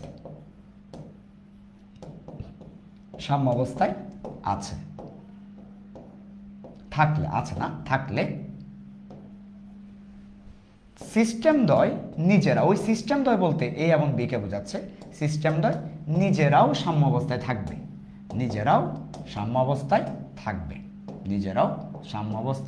থাকবে। তাহলে তারা যদি তৃতীয় সিস্টেমের সাথে সাম্য অবস্থায় থাকে তাহলে সিস্টেম দ্বয় নিজেরাও সাম্য অবস্থায় থাকবে। ফলে টি এ সমান টি সি সমান টি বি হয়ে যাবে। অর্থাৎ তিনজনেরই তাপমাত্রা সেম হয়ে যাবে, তিনজনেরই তাপমাত্রা সেম হয়ে যাবে। তার মানে এখানে সাম্য অবস্থায় একজনের তাপমাত্রা যদি দেওয়া থাকে সেটাই তিনজনের তাপমাত্রা। ধরো আমাকে বলা হচ্ছে সাম্য অবস্থায় এর তাপমাত্রা 40, তাহলে সাম্য অবস্থায় সি এর তাপমাত্রাও 40, সাম্য অবস্থায় বি এর তাপমাত্রাও 40। কেননা সাম্য অবস্থায় তিনজনের তাপমাত্রা সেম হয়ে যাবে, একজনেরটা যা হবে তিনজনেরটা তাই হবে। এই হচ্ছে তাপগতিবিদ্যার শূন্যতম সূত্র। কথা কি বোঝা গেল? সবাই একটু বলো আমাকে ক্লিয়ার কিনা, সবাই একটু বলো আমাকে ক্লিয়ার কিনা। আর তোমাদের কি তোমাদের কাদের এই জরিনা এবং মফিসের মতো অবস্থা চলছে আমাকে জানাইও। কুদ্দুসের ভূমিকা হিসেবে আমি থাকবো তোমাদের সাথে, ছিলাম, আছি, কুদ্দুসের ভূমিকায় সবসময় থাকবো তোমাদের সাথে। আমরা চাই না মফিস এবং জরিনার এই কষ্ট বেশি দূর গড়াক। ঠিক আছে, যাই হোক, ওকে। তাহলে জানাও কার এই মেনশন করো তোমার সেই জরিনা মফিসকে যাদের এই অবস্থা চলছে। সমস্যা নাই, লাগলে আওয়াজ দিব কুদ্দুসের ভূমিকায়। ওকে, যাই হোক, যেটা বলছিলাম, ওকে ঠিক আছে। তাহলে আমরা এবার আরেকটু সামনের দিকে যাই। আশা করি এইটুকু পর্যন্ত তোমাদের ক্লিয়ার হয়েছে। সো পরীক্ষায় যদি বলে তাপগতিবিদ্যার শূন্যতম সূত্রটা ব্যাখ্যা করো, বিবৃত করো, এটা হচ্ছে তোমাদের বিবৃতি, এটা হচ্ছে তোমাদের ব্যাখ্যা। বিবৃতি বললো, ব্যাখ্যা বললো, আমরা এই কাজটা করব। সো আমি সুন্দর করে তোমাদেরকে লিখে দিচ্ছি। তোমরা যারা লিখছো তো ভালো, আলহামদুলিল্লাহ, দোয়া করি তোমাদেরকে যাতে তোমরা পরীক্ষায় ভালো করতে পারো। যারা লিখছো না তাদেরকেও দোয়া করি, লেখার তৌফিক দান করো আল্লাহ। সেই সাথে লিখতে না চাইলে ছবি হলো তুলে নাও, যেন পরবর্তীতে পরীক্ষার আগে রিভিশন দিতে পারো। ওকে, আমরা এবার পরের টপিকে চলে যাই। পরের টপিকটা হচ্ছে তাপগতিবিদ্যার প্রথম সূত্র। বলেছি এই জায়গা থেকে সিকিউ আসবে, কাজেই পাশে লিখে রাখো সিকিউ আসবে। সো তাপগতিবিদ্যার প্রথম সূত্র থেকে সিকিউ আসবে, এটা একটু মাথায় রেখো, ইম্পর্টেন্ট। তাপগতিবিদ্যার প্রথম সূত্র আমাদের জন্য ইম্পর্টেন্ট। সবাই হ্যাডলাইন দিয়ে ফেলো, তাপগতিবিদ্যার প্রথম সূত্র, তাপগতিবিদ্যার প্রথম সূত্র হ্যাডলাইন দিয়ে ফেলো। আচ্ছা, ঠিক আছে। সো আমরা প্রথমে তাপগতিবিদ্যার প্রথম সূত্র দেখবো। আমরা একটা ছবি দেখতে পাচ্ছি। ছবি যখন কথা বলে কি বলে একটু শুনতে হবে। ছবি যখন কথা বলে কি বলে একটু শুনতে হবে। চলো আমরা একটু শুনে আসি ছবি কি বলে। আগে তোমরা বলো তো ছবি দেখে তোমাদের কি মনে হচ্ছে? দেখি, জানো তো সবাই ছবিটা দেখে কি মনে হচ্ছে, ছবি কি কথা বলছে, দেখি তোমরা ছবির কথাটা বুঝতে পারো কিনা। ওকে, জানো সবাই ছবির কথাগুলো তোমরা বুঝতে পারো কিনা? হ্যাঁ, আমি স্লাইড দিয়ে দিব, স্লাইড আমি গ্রুপে পোস্ট করে দিব, সেই সাথে সব গ্রুপেই দিয়ে দিব, তুমি পাও মতো করে দিব। ওকে, তাহলে ছবি কি বলছে দেখো। ছবি যেটা বলছে সেটা হচ্ছে আমরা দেখতে পাচ্ছি চুলা থেকে আমরা একটা পানি গরম করছি, একটা পাত্রে পানি গরম করছি। তাহলে আমরা চুলা থেকে আগুন দিচ্ছি, আগুন বলতে তাপ শক্তি দিচ্ছি। তাহলে প্রথমে ছবি আমাদেরকে যেটা বলছে সেটা হচ্ছে আমরা তাপ শক্তি দিচ্ছি। ছবি কি বলছে বলো তো? ছবি আমাদেরকে বলছে আমরা তাপ শক্তি দিচ্ছি। ছবি কি বলছে? ছবি বলছে আমরা তাপ শক্তি দিচ্ছি। ছবি কি বলছে? তাপ শক্তি দিচ্ছি। গুড। এরপর তাপ শক্তি দেওয়ার পরের ঘটনা কি? তাপ শক্তি দিচ্ছি, এটা হচ্ছে আমাদের প্রথম ঘটনা। তাপ শক্তি দেওয়ার পর কি হচ্ছে? তাপ শক্তি দেওয়ার পর পানি গটগট গটগট গটগট করছে, পানি গতিশীল হচ্ছে। তোমরা দেখবা যে পানি যখন চুলায় গরম করা হয় তখন পানির মধ্যে যে বাবল আছে, বুদবুদ আছে, সেগুলো দেখবা বুদবুদ উঠে এবং ওই অণুগুলা দৌড়াদৌড়ি ছোটাছুটি করে। হ্যাঁ, অর্থাৎ মনে হচ্ছে যেন তারা একটা শক্তি পেয়ে নাচানাচি করছে। তো এটাকে আমরা বলছি পানির মধ্যে যে শক্তি আছে সেই শক্তিটা বেড়ে যাচ্ছে, এটাকে আমরা বলছি অভ্যন্তরীণ শক্তি বাড়ছে অথবা তাপমাত্রা বাড়ছে। তাহলে আমি যে তাপ শক্তি দিচ্ছি সে তাপ শক্তির কি হচ্ছে দেখো, তাপ শক্তি ভেতরে যে অভ্যন্তরীণ শক্তি আছে সেটাকে বৃদ্ধি করছে। তাহলে অভ্যন্তরীণ শক্তিকে বাড়িয়ে দিচ্ছে, অভ্যন্তরীণ শক্তি বৃদ্ধি করছে, যার কারণে আমরা দেখতে পাচ্ছি এখানে পানির অণুগুলা আগের চেয়ে বেশি ছোটাছুটি করছে। আবার আমরা দেখতে পাচ্ছি পানি প্রসারিত হচ্ছে, আগের চেয়ে পানি প্রসারিত হয়। অনেক সময় দুধ গরম করতে দিলে দুধ উপরে উঠে আসে, অনেক সময় ডেক্সি থেকে পড়ে যায়। পানি গরম করতে দিলে অনেক সময় পানি উপর থেকে পড়ে যায় যদি একটু দেরি হয়ে যায়। তাহলে এটা কেন হয়? কেন পানি পড়ে যাবে? কেন পানি পড়ে যাবে? একটা তো প্রেশার, একটা তো চাপের কারণে পড়ছে, আর একটা হচ্ছে তার প্রসারিত হচ্ছে। ঠিক আছে, তাহলে প্রেশারের কারণে পড়ছে পানি, তার একটু প্রসারণ হচ্ছে। তাহলে এই যে পানি যে প্রসারিত হচ্ছে, এই প্রসারিত হতে গিয়ে একটা কাজ হচ্ছে। সো একটা হচ্ছে প্রসারণজনিত কাজ হচ্ছে, প্রসারিত হচ্ছে। আমরা এটাকে একটু ভদ্র ভাষায় লিখেছি, প্রসারণজনিত, মানে প্রসারণ সহ কাজ হচ্ছে। এই তো তাহলে আমরা যে তাপ শক্তি দিচ্ছি সেটা দুইভাবে খরচ হচ্ছে, একটা অভ্যন্তরীণ শক্তিকে বৃদ্ধি করছে আর একটা প্রসারণজনিত কাজ হচ্ছে। এটাই তাপগতিবিদ্যার প্রথম সূত্র। তাহলে তাপগতিবিদ্যার প্রথম সূত্রের মূল কথা হচ্ছে এটা। আরেকটু অন্যভাবে যদি বলি তাও শুনো, অন্যভাবে বলছি যে তাহলে আগে যেটা বলছি সেটা আরেকবার রিপিট করি, সবাই একবার মনোযোগ দিয়ে শুনো, সবাই একবার মনোযোগ দিয়ে শুনো। আমরা তাপ শক্তি দিচ্ছি, সেটা দুইভাবে খরচ হচ্ছে। একটা কি, একটা হচ্ছে তার ভেতরে যে শক্তিটা আছে সেটাকে বাড়িয়ে দিচ্ছে, ফলে দেখা যাচ্ছে সে গটগট গটগট করছে, দৌড়াদৌড়ি ছুটোছুটি করছে, আগের চেয়েও স্থির ভাব দেখাচ্ছে, অভ্যন্তরীণ শক্তি বাড়ছে। এটাকে তাপমাত্রাও বাড়ছে বলতে পারো, তাপমাত্রাও বৃদ্ধি পাচ্ছে, এটাও বলতে পারো তাপমাত্রা বাড়ছে। ওকে আমি ব্র্যাকেট দিয়ে লিখেছি, তাপমাত্রাও বাড়ছে, তাপমাত্রা বাড়ছে। আরেকটা হচ্ছে প্রসারণজনিত কাজ হচ্ছে, যেখানে তার প্রসারিত হচ্ছে, সে আগের চেয়ে তার আয়তনটা বেড়ে যাচ্ছে, প্রসারণজনিত কাজ হচ্ছে। অর্থাৎ আমি যা দিচ্ছি সেটা কাজে লাগছে, যা দিচ্ছি সেটা খরচ হয়ে যাচ্ছে, দুইভাবে খরচ হচ্ছে। অভ্যন্তরীণ শক্তি বাড়ছে, প্রসারণজনিত কাজ হচ্ছে। তো এখান থেকে অন্যভাবেও বলা যায় যে আমি যে শক্তিটা দিচ্ছি সেটা অন্য শক্তিতে কনভার্ট হয়ে যাচ্ছে। অর্থাৎ শক্তি ধ্বংস হয় না, শক্তি তৈরি হয় না, শক্তি যা দিব সেটা অন্য শক্তিতে কনভার্ট হয়ে যাবে। এটাই ছিল শক্তির সংরক্ষণশীলতার নীতি। তাহলে তাপগতিবিদ্যার প্রথম সূত্র আর কিছুই না, তাপগতিবিদ্যার প্রথম সূত্র হচ্ছে শক্তির সংরক্ষণশীলতার নীতি। এটা পরীক্ষায় অনেকবার এমসিকিউতে এসেছে। তাপগতিবিদ্যার প্রথম সূত্রটা কি? শক্তির সংরক্ষণশীলতার নীতি, শক্তির সংরক্ষণশীলতার নীতি, শক্তির নিত্যতা নীতি। এটাই হচ্ছে তাপগতিবিদ্যার প্রথম সূত্র। এটা পরীক্ষা অনেকবার আসছে, সবাই লিখে ফেলো। তাপগতিবিদ্যার প্রথম সূত্র কিসের নীতি মেনে চলে? শক্তির সংরক্ষণশীলতার নীতি মেনে চলে। আমি যে পরিমাণ তাপ শক্তি দিব সেটা লস হবে না, লস হবে না, লস হবে না, সেটা খরচ হয়ে যাবে দুইভাবে। আমি যে তাপ শক্তি দিব সেটা দুইভাবে খরচ হয়ে যাবে, অভ্যন্তরীণ শক্তিকে বৃদ্ধি করবে, প্রসারণজনিত কাজ হবে। এরপর আমরা এটার গাণিতিক রূপটা দেখাবো, তাপগতিবিদ্যার প্রথম সূত্রের গাণিতিক রূপ আমরা দেখাবো। তার আগে এই পর্যন্ত তোমরা বুঝতে পেরেছো কিনা বলো? ঠিক আছে, ওকে, ঠিক আছে। তাহলে চলো আমরা একটু সামনের দিকে যাই, একটু সবাই জানাও বুঝতে পেরেছো কিনা। তাহলে দেখো কত ভালো ছেলে, যা দিব সুন্দরভাবে খরচ করে ফেলছে, কোনো কিছু জমা রাখছে না, কোনো কিছু অপচয় করছে না, যা দিচ্ছে তাই খরচ করে ফেলতেছে, কত ভালো দেখো তো। হ্যাঁ ঠিক আছে, যাই হোক চলো এবার এরপরে আর আমাদের মেয়েদেরকে দেখো, মেয়েদেরকে কিছু দিলে এরা মনে করো যে কোনো কিছুর জন্য একটা 100 টাকা দিছো, ওইখান থেকেও 20 টাকা জমাবে, 10 টাকা জমাবে। মেয়েদের কাজ হচ্ছে 10 টাকা 20 টাকা জমানো, আবার সেটা কিন্তু ফুচকা খেয়ে ফেলবে, চটপটি খেয়ে ফেলবে, জমা বেশি দিন থাকে না, খরচ করে ফেলে। ঠিক আছে, যাই হোক। আর ছেলেদেরকে দিলে কোনো কারণ ছাড়াই, টাকা দিছি আমি, বন্ধুকে গিয়ে খাওয়াই আসবে, কোনো কারণ ছাড়া লস করে ফেলবে। মেয়েরা তো তাও জমা হলেও রাখে, পরে খরচ করে, ছেলেরা লস করে চলে আসে। ঠিক আছে, আর এই দেখো যা দিব তাই খরচ করবে, কোনো লসও করবে না, কোনো জমাও রাখবে না, কত ভালো। আচ্ছা যাই হোক, ঠিক আছে। এরপর আসো আমরা একটু সামনের দিকে যাই, এটার গাণিতিক সমীকরণটা একটু দেখি আমরা। তাপগতিবিদ্যার প্রথম সূত্রের গাণিতিক সমীকরণ, ওকে, গাণিতিক রূপটা একটু আমরা দেখতে চাই। তাহলে তাপ শক্তিকে আমরা ডেল কিউ দিয়ে প্রকাশ করি, ডেল কিউ বা ডি কিউ, আমি আপাতত ডেল কিউ লিখছি। তাহলে তাপ শক্তিকে আমরা ডেল কিউ দিয়ে প্রকাশ করছি, অভ্যন্তরীণ শক্তিকে আমরা ডেল ইউ দিয়ে প্রকাশ করছি, প্রসারণজনিত যে কাজ সেটাকে আমরা ডেল ডাব্লিউ দিয়ে প্রকাশ করছি। সো ভালো করে খেয়াল করো, del Q, del U, del W. আমরা তাপ শক্তিকে ডেল কিউ দিয়ে প্রকাশ করছি, অভ্যন্তরীণ শক্তিকে ডেল ইউ দিয়ে প্রকাশ করছি, আর প্রসারণজনিত কাজকে ডেল ডাব্লিউ দিয়ে প্রকাশ করছি।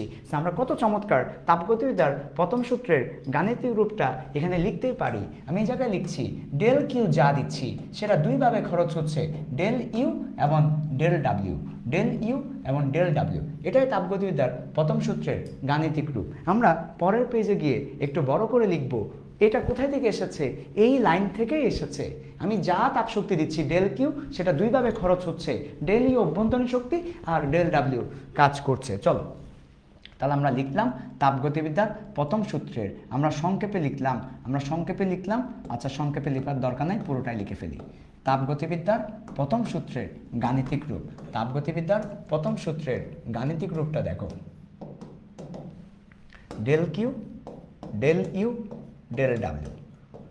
যদি তুমি চাও এটাকে ক্যালকুলাস ফরম্যাটেও লিখতে পারো। ক্যালকুলাস ফরম্যাটে যখন আমরা লিখতে যাব আমরা লিখব ডি কিউ, তারপর আমরা লিখব ডি ইউ, তারপর আমরা লিখব ডি ডাব্লিউ। সো আমার কাছে ক্যালকুলাস ফরম্যাটটাই বেশি মনে হয় যে ভালো লাগে আর কি, আমি এটাই ফলো করি। তোমরা ট্রাই করো যে ক্যালকুলাস ফরম্যাটে লেখা, এটা আসলে পরিবর্তন বোঝাচ্ছে, পরিবর্তন। সো তাপ শক্তির পরিবর্তন সমান অভ্যন্তরীণ শক্তির পরিবর্তন এবং কাজের পরিবর্তন। আবার চলো আমরা কয়েকটা ব্যাপার বলি, আমি একটু করে লিখে দিচ্ছি। এটা কি? তাপ শক্তির পরিবর্তন। ওকে, তারপর এটা কি? অভ্যন্তরীণ শক্তির পরিবর্তন। আমি পরিবর্তন শব্দগুলো আর লিখছি না, অভ্যন্তরীণ শক্তির পরিবর্তন। তারপর এটা কি? কৃত কাজ, কাজের পরিবর্তন। আচ্ছা, তোমাদেরকে এবার একটু করে আমি কাজের ব্যাপার আর একটু কথা বলবো। হ্যাঁ ঠিক আছে, আগে এইটুকু পর্যন্ত বুঝতে পেরেছো কিনা বলো? আচ্ছা ঠিক আছে, ওকে ভালো। এবার একটু করে তোমরা পাশে দেখো কি বলছি আমি, খুব ইম্পর্টেন্ট, ভালো করে খেয়াল করো। নর্মালি আমরা জানি ডাব্লিউ সমান হচ্ছে এফএস মানে ফিল্ড সায়েন্স, কিন্তু এখানে ডাব্লিউ সমান হচ্ছে এফএস ফিল্ড সায়েন্স। তবে এখানে কি হবে ভালো করে খেয়াল করো, তাপগতিবিদ্যা চ্যাপ্টারে এই ফর্মুলাটা একটু মডিফাই করে ফেলি। তাহলে তাপগতিবিদ্যার চ্যাপ্টারে কাজের যে সূত্রটা আছে ডাব্লিউ সমান এফএস, বল এবং সরণের গুণফলকে কাজ বলে, বল এবং সরণের গুণফলকে কাজ বলে, এই সূত্রটাকে একটু মডিফাই করে ফেলি তাপগতিবিদ্যা চ্যাপ্টারটাতে। চলো কিভাবে মডিফাই করছি দেখো। তাপগতিবিদ্যা চ্যাপ্টারে বল অ্যাভেইলেবল থাকে না, সরণ অ্যাভেইলেবল থাকে না, কারণ তাপগতিবিদ্যা চ্যাপ্টারটা কাজ করে হচ্ছে কতটুকু তাপ দিয়ে কতটুকু কাজ করা যায়। এবং এটা আমরা অধিকাংশ ক্ষেত্রে গ্যাসের ক্ষেত্রে অ্যাপ্লাই করি, গ্যাস। এখন গ্যাসের ক্ষেত্রে একটা জিনিস ভালো করে খেয়াল করো, গ্যাসের ক্ষেত্রে আমাদের চাপ দেওয়া থাকে, আয়তন দেওয়া থাকে, তাপমাত্রা দেওয়া থাকে। গ্যাসের ক্ষেত্রে কিন্তু আমাদেরকে বল দেওয়া থাকে না, গ্যাসের ক্ষেত্রে কিন্তু আমাদেরকে সরণ দেওয়া থাকে না। আমাদেরকে দেওয়া থাকে কতটুকু আয়তন বাড়ছে বা কমছে, কতটুকু চাপাচাপি করে তাকে আমরা ঢুকিয়েছি, কতটুকু চাপ দিয়ে তাকে আমরা বের করছি। গ্যাসের ক্ষেত্রে চাপের ব্যাপারগুলো থাকে। এই যে দেখো এখানে একটা গ্যাস আছে, আমরা দেখাচ্ছি চাপ দিয়ে তাকে বের করছি, তার আয়তন বেড়ে যাচ্ছে বের হওয়ার পর, এখানে আমরা তার আয়তন আছে। তো গ্যাসের ক্ষেত্রে আমরা চাপ, আয়তন এই ব্যাপারগুলো নিয়ে কাজ করি। সেই জন্য বল এবং সরণটাকে মডিফাই করে ফেলি তাপগতিবিদ্যা চ্যাপ্টারে এসে। তাহলে তাপগতিবিদ্যা চ্যাপ্টারে কাজের সূত্রটা কি সেটাই তো দেখাতে চাচ্ছি। চলো তাপগতিবিদ্যা চ্যাপ্টারে কাজের সূত্র কি সেটা একটু আমরা দেখে আসি। ওকে, তাহলে আসো তাপগতিবিদ্যা চ্যাপ্টারে আমরা দেখো কি করতে পারি, আমরা বলকে ক্ষেত্রফল দিয়ে ভাগ করে দিয়েছি যেন চাপ চলে আসে, চাপ চলে আসলো। ক্ষেত্রফল তো ছিল না, ভাগ করেছি, তার মানে ভুল করেছি। এখন আবার তওবা করতে হবে, কাপ্পারা দিয়ে দিতে হবে। তাহলে নিচে ভাগ করেছি, উপরে কাপ্পারা দিয়ে ফেললাম, তওবা করে উপরে গুণ করে দিলাম। তাহলে ক্ষেত্রফলের সাথে সরণকে গুণ করছি, ক্ষেত্রফলের সাথে উচ্চতাকে গুণ করছি। ক্ষেত্রফল এবং উচ্চতা, ক্ষেত্রফল এবং উচ্চতা মিলে আয়তন, আয়তন, আয়তন। তাহলে আমরা দেখতে পাচ্ছি এ দিয়ে ভাগ করেছি, এ দিয়ে গুণ করেছি, কাজে কোনো সমস্যা নাই। মাঝখান দিয়ে কি হয়ে গেল, মাঝখান দিয়ে আমি যা চাবার তা পেয়ে গেলাম। ক্ষেত্রফল দিয়ে ভাগ করে চাপ পেয়ে গেলাম, ক্ষেত্রফল দিয়ে গুণ করে আমি আয়তন পেয়ে গেলাম। তাহলে তাপগতিবিদ্যা চ্যাপ্টারে কৃত কাজের নতুন ফর্মুলা হচ্ছে ডাব্লিউ সমান পিভি, অর্থাৎ চাপ এবং আয়তন। তাহলে চাপ এবং আয়তনকে যদি গুণ করা হয় তখনও কিন্তু কাজ পাওয়া যায়। তাপগতিবিদ্যা চ্যাপ্টারে কাজ বলতে বুঝাবে চাপ এবং আয়তনের গুণফলকে। আজকে থেকে আজীবন মনে রাখতে হবে, চাপ এবং আয়তনকে গুণ করলে কাজ পাওয়া যায়। পিভি মানে কাজ, এবং চাপের একক আয়তনের একককে গুণ করলেও আমরা কাজের একক পাবো। চাপের একক পেস্কেল, আয়তনের একক মিটার কিউব। পেস্কেল এবং মিটার কিউব সমান হচ্ছে জুল, কাজের একক জুল, কাজের একক জুল। পেস্কেল এবং মিটার কিউবকে গুণ করলেও কাজের একক জুল পাওয়া যায়। তাহলে এটা হচ্ছে আমাদের তাপগতিবিদ্যায় মাথায় রাখতে হবে। সবাইকে বুঝতে পেরেছো কিনা আমাকে একটু জানাও। ওকে ঠিক আছে, তাহলে আমরা আমাদের তাপগতিবিদ্যার যে সূত্রটা এখানে লিখেছি সেখানে DW যেটা আছে অর্থাৎ কৃতকাজ যেটা আছে সেটাকে আমরা চাইলে মডিফাই করে আবার লিখতে পারি। সো মডিফাই করে আমরা আবার কি লিখতে পারবো, মডিফাই করে আমরা আবার লিখতে পারবো DQ তাপ শক্তির পরিবর্তন। DU ঢাকা ইউনিভার্সিটি না, DU ঢাকা ইউনিভার্সিটি না, DU মানে এখানে কি বোঝাবে বলো তো, অভ্যন্তরীণ শক্তি। ভাইয়া অভ্যন্তরীণ শক্তি কি? একটা বস্তুর ভেতর যে শক্তিটা নিহিত আছে, যেটা নর্মালি গতিশক্তি এবং বিভব শক্তি হিসেবে নিহিত থাকে। একটা বস্তুর মধ্যে যে শক্তি নিহিত আছে, একটা বস্তুর ভেতর যে শক্তি নিহিত আছে গতিশক্তি এবং বিভব শক্তি হিসেবে, ওটা হচ্ছে অভ্যন্তরীণ শক্তি বা অন্তস্থ শক্তি। আর DW পরিবর্তে লিখবো P আর ডেল ভি লিখব। অর্থাৎ পিভি লেখার কথা ছিল না, কিন্তু এটা তো ডাব্লিউ সমান পিভি, কিন্তু আমাদের তো ডাব্লিউ না, আমাদের তো ডি ডাব্লিউ। তাহলে ডি ডাব্লিউ সমান হবে, আমরা চাপটাকে স্থির রেখে আয়তনটাকে চেঞ্জ করছি, আয়তনকে বাড়াচ্ছি কমাচ্ছি, আয়তনকে বাড়াচ্ছি কমাচ্ছি, চাপকে স্থির রেখে আয়তনকে বাড়াচ্ছি কমাচ্ছি, সেই জন্য আমাদের পি ডি ভি হবে। সো এটা হচ্ছে তাপগতিবিদ্যার প্রথম সূত্রের আরেকটা গাণিতিক রূপ। যখন আমাকে চাপ এবং আয়তন দেওয়া থাকবে তখন আমি এটা ইউজ করব। সবাই এইটুকু পর্যন্ত বুঝতে পেরেছো কিনা বলো? যদি বুঝতে পারো তাহলে একটু তুলে নাও, যারা লিখছো না অ্যাটলিস্ট ছবি হলেও তুলে রাখো, যাতে পরবর্তীতে রিভিশন দিতে সুবিধা হয়। আর কঠিন কিছুই বলছি না, সব কিছু একেবারে নর্মাল কথা। আমরা তাপ শক্তি দিব, সেটা অভ্যন্তরীণ শক্তিকে বাড়াবে, কৃত কাজ হবে, তাহলে তাপ শক্তি সমান অভ্যন্তরীণ শক্তি প্লাস কৃত কাজ, এটাই তাপগতিবিদ্যার প্রথম সূত্র। আমরা আবার তাপগতিবিদ্যা চ্যাপ্টারটাতে ডাব্লিউ সমান বল এবং সরণ বলবো না, আমরা বলবো চাপ এবং আয়তন। তাপগতিবিদ্যা চ্যাপ্টারে সবাই একবার কমেন্টের মধ্যে জানাও তাপগতিবিদ্যা চ্যাপ্টারে কাজ মানে কি, একবার লিখে দাও সবাই, চাপ এবং আয়তন, চাপ এবং আয়তন, চাপ এবং আয়তন। সো এখানে আমরা লিখতে পারি কাজের পরিবর্তে চাপ এবং আয়তনের পরিবর্তন পি ডিভি। সবাই বুঝতে পেরেছো কিনা একবার জানিয়ে ফেলো আমাকে। ওকে, দুইটা মূল সূত্র কোনটা? এটা মূল সূত্র আর এটা হচ্ছে মডিফাই করা সূত্র। ওকে, এবার আমাদের পরে আমরা আরেকটু সামনের দিকে যাই। ওকে, চলো আরেকটু সামনের দিকে যাই আমরা। এবার আমরা দেখতে পাচ্ছি খুবই বেসিকের একটা জিনিস, খুবই বেসিক, 100% পিওর বেসিকের একটা জিনিস আমরা চলে আসছি। সবাই বলো 100% পিওর বেসিক আমাদের এখন থাকা লাগবে। আদারওয়াইজ ম্যাথ করতে গেলে ধরা, তাপগতিবিদ্যা চ্যাপ্টার আমরা অনেক পড়েছি, তাপগতিবিদ্যা চ্যাপ্টার আমরা অনেক পড়েছি, কিন্তু ম্যাথ করতে গেলে আমরা পারি না, প্লাস মাইনাসে ভুল চলে আসে, because we have no pure basic. আমাদের পিওর বেসিক না থাকলে আটকে যাব। সো এখন আমরা তাপগতিবিদ্যার প্রথম সূত্রের সাইন কনভেনশন দেখব। কনভেনশন মানে বিয়ের হল না, কমিউনিটি সেন্টার না, এখানে সাইন কনভেনশন বলতে বোঝাচ্ছে কোথায় প্লাস হবে কোথায় মাইনাস হবে, এই ব্যাপারটা তোমাকে বোঝানো, এটা হচ্ছে সাইন কনভেনশন। আমরা দেখতেই পাচ্ছি অলরেডি প্লাস দেওয়া আছে, মাইনাস দেওয়া আছে। এখন আমরা দেখব তাপ শক্তি কখন প্লাস হবে কখন মাইনাস হবে, অভ্যন্তরীণ শক্তি কখন প্লাস হবে কখন মাইনাস হবে, কৃত কাজ কখন প্লাস হবে কখন মাইনাস হবে, এই ব্যাপারটা আমরা এখন দেখব। সাইন কনভেনশন সবাই কি 100% পিওর বেসিক নেওয়ার জন্য, 100% অর্গানিক বেসিক নেওয়ার জন্য রেডি কিনা বলো আমাকে? ওকে, ঠিক আছে, তাহলে চলো আমরা এখন এই ব্যাপারটা একটু তোমাদেরকে দেখাবো। ওকে, গুড গুড গুড। ওকে, ঠিক আছে, তাহলে আসো সবাই খুব মনোযোগ দিয়ে খেয়াল করো। আমাদের একটু আগে যে আমরা তাপগতিবিদ্যার প্রথম সূত্রটা দেখেছি সেটার পিওর বেসিকটা আমরা এখন নিব। ওকে, চলো তাহলে প্রথমত আসো, মনোযোগ দাও সবাই, আমি আস্তে আস্তে ঠান্ডাভাবে দেখাচ্ছি তোমাদেরকে। খেয়াল করো, যখন কোনো একটা বস্তুকে আমরা তাপ দিব, এতে করে তাপ শক্তি বাড়বে, তাহলে বাইরে থেকে তাপ দিচ্ছি, তাপ শক্তি বাড়ছে, তাহলে তাপ শক্তির যে পরিবর্তন, এগুলো সব পরিবর্তন, কিন্তু তাপ শক্তির পরিবর্তন আমি কিন্তু লিখে দিচ্ছি, ঠিক আছে? ডেল তাপ শক্তির পরিবর্তন, ডেল অভ্যন্তরীণ শক্তির পরিবর্তন, ডেল কৃত কাজের পরিবর্তন। তাহলে আমরা যখন তাপ দিব, সবাই বলো তাপ দিব, তাহলে তার তাপ শক্তি বাড়লে প্লাস, তাহলে কখন প্লাস হবে বলো তো? কখন তাপ শক্তি প্লাস হবে? যখন তাপ প্রদান করা হবে, ঠিক আছে? তাপ প্রদান করা হবে, তাহলে তাপ প্রদান করা হলে সেটা হচ্ছে প্লাস। আচ্ছা, আর যখন সে তাপটা বর্জন করবে, তাপ গ্রহণ করলে প্লাস। তাহলে প্রদান করা বা গ্রহণ করা হলে আমরা প্রদানও বলতে পারি, অর্থাৎ তাকে আমরা দিচ্ছি, সে সেটা নিচ্ছে, তাহলে প্লাস। আর তাপ যদি বর্জন করলে সেটা মাইনাস হবে, তাপ ছেড়ে দিচ্ছে, কোনো একটা বস্তু তাপ ছেড়ে দিচ্ছে, তাপ তাহলে কমে যাচ্ছে, তাহলে মাইনাস। অভ্যন্তরীণ শক্তির যে ব্যাপারটা আছে সেটা একটু আমরা দেখি। অভ্যন্তরীণ শক্তি বলতে মনে রাখবে তাপমাত্রাকে বোঝাচ্ছে, অভ্যন্তরীণ শক্তি বলতে তাপমাত্রাকে বোঝাচ্ছে, তাপমাত্রার চেঞ্জকে বোঝাচ্ছে। তাহলে কোন একটা বস্তুর তাপমাত্রা বৃদ্ধি পেলে অভ্যন্তরীণ শক্তিটা প্লাস, তাপমাত্রা বৃদ্ধি পেতে হবে, তাহলে অভ্যন্তরীণ শক্তি প্লাস। যদি আমরা দেখতে পাই ঠান্ডা হয়ে গেল, তাপমাত্রা হ্রাস পেল, তাপমাত্রা কমে গেল, তাহলে অভ্যন্তরীণ শক্তি মাইনাস, অভ্যন্তরীণ শক্তি কি হবে? মাইনাস হবে। এবার আসো কৃত কাজ মানে কাজ মানে একটু আগেই বলেছি, বল এবং সরণ এই চ্যাপ্টারে বলা যাবে না।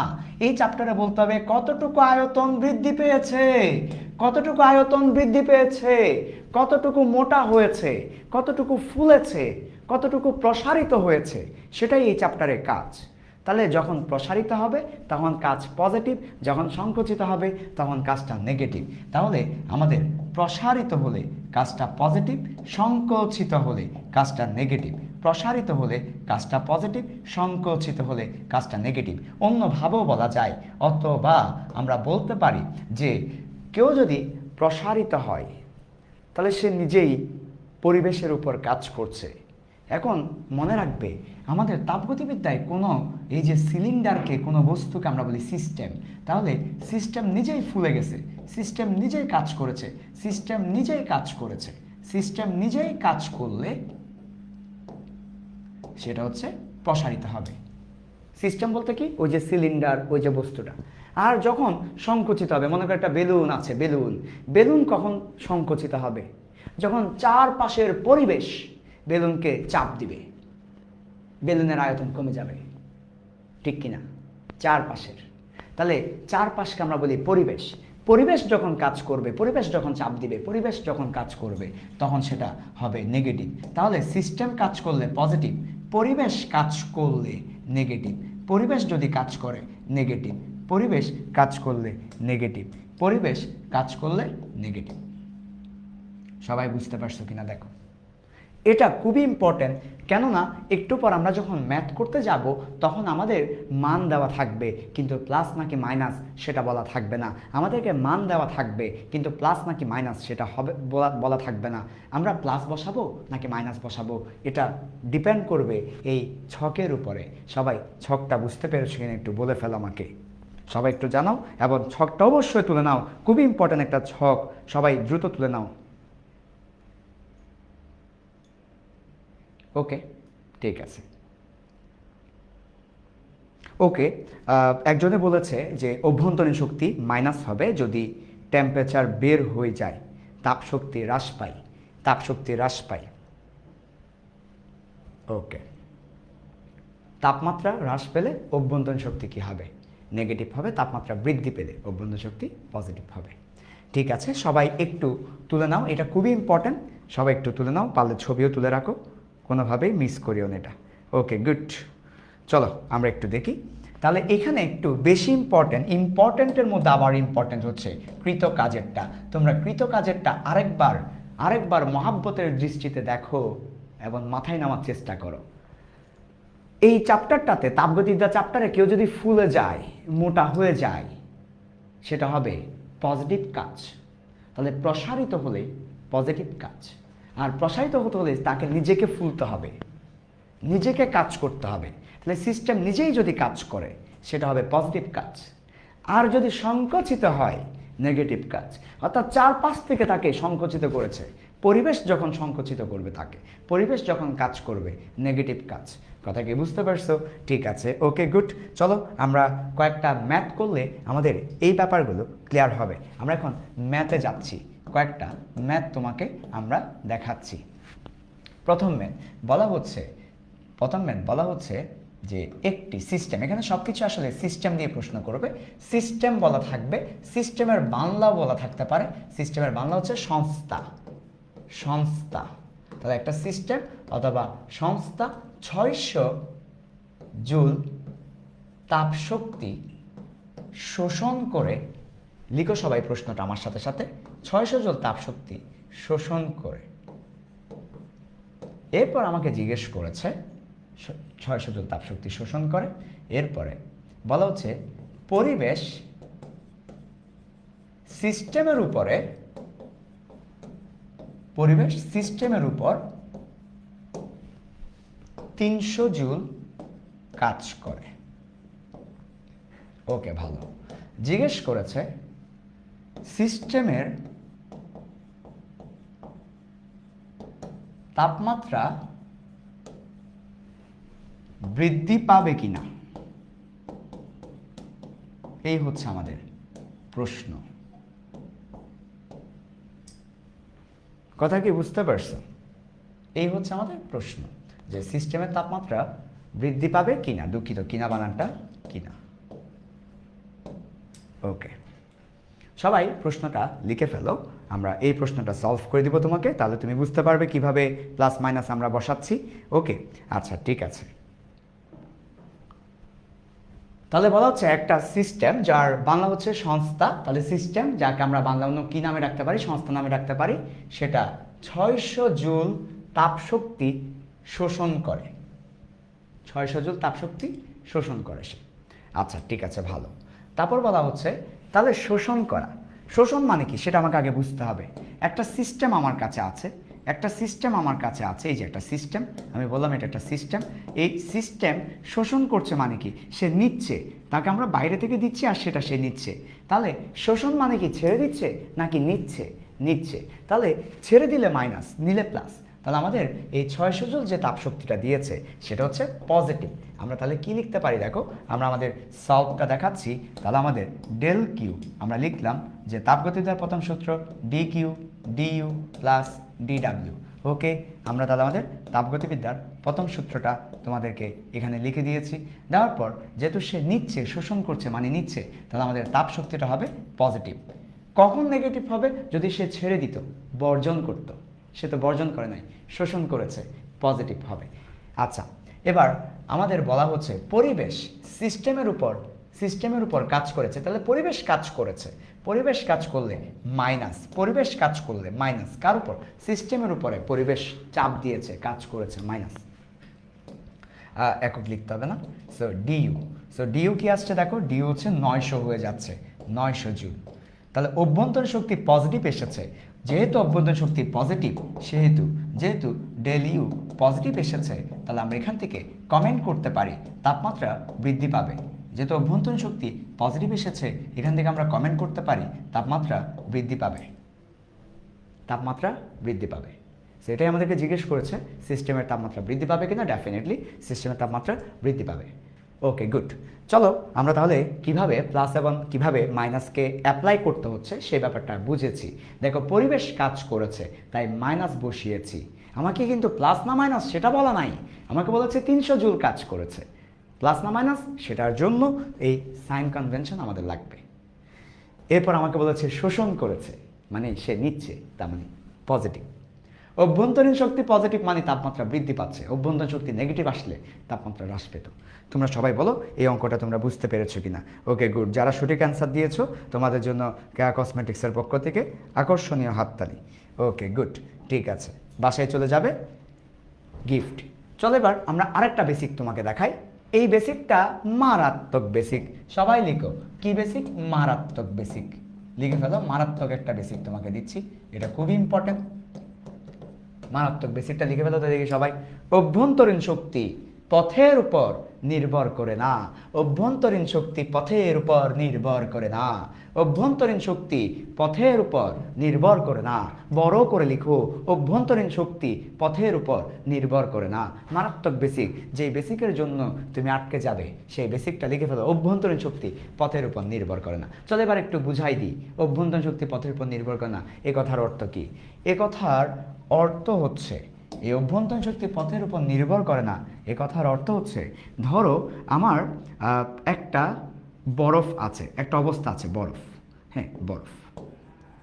ওকে, বরফের সব কিছুকে আমি এ বিন্দু বললাম, এ।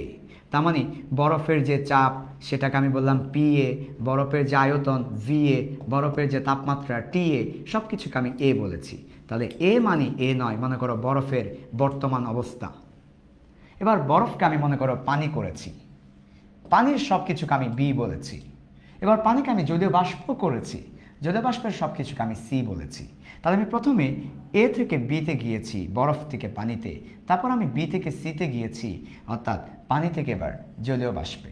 তাহলে এই হচ্ছে আমার একটা অবস্থা থেকে আরেকটা অবস্থায় গিয়েছি, ওই অবস্থা থেকে অন্য অবস্থায় গিয়েছি আমি বুঝাচ্ছি। তাহলে বিন্দু মানে বিন্দু না, বিন্দু মানে আমার বান্ধবী, বিন্দু মানেই বিন্দু না, বিন্দু মানে আমার বান্ধবীও না।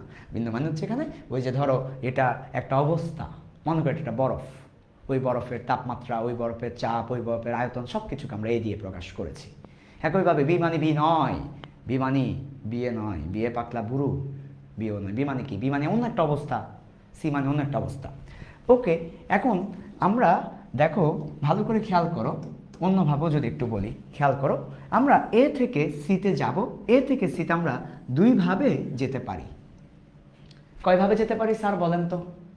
এ থেকে সিতে কয়ভাবে যেতে পারি? দুইভাবে। একটা হচ্ছে এ মানে আমার বাড়ি, সি মানে সকিনার বাড়ি, এ ফর আমার, সি ফর সকিনার। এখন আমি আমার বাড়ি থেকে সকিনার বাড়িতে যাব, সকিনা গত বছর চলে গেছিল, কি অবস্থা আছে একটু দেখতে যাব। আমার বাড়ি থেকে সকিনার বাড়ি আমি দুইভাবে যেতে পারি।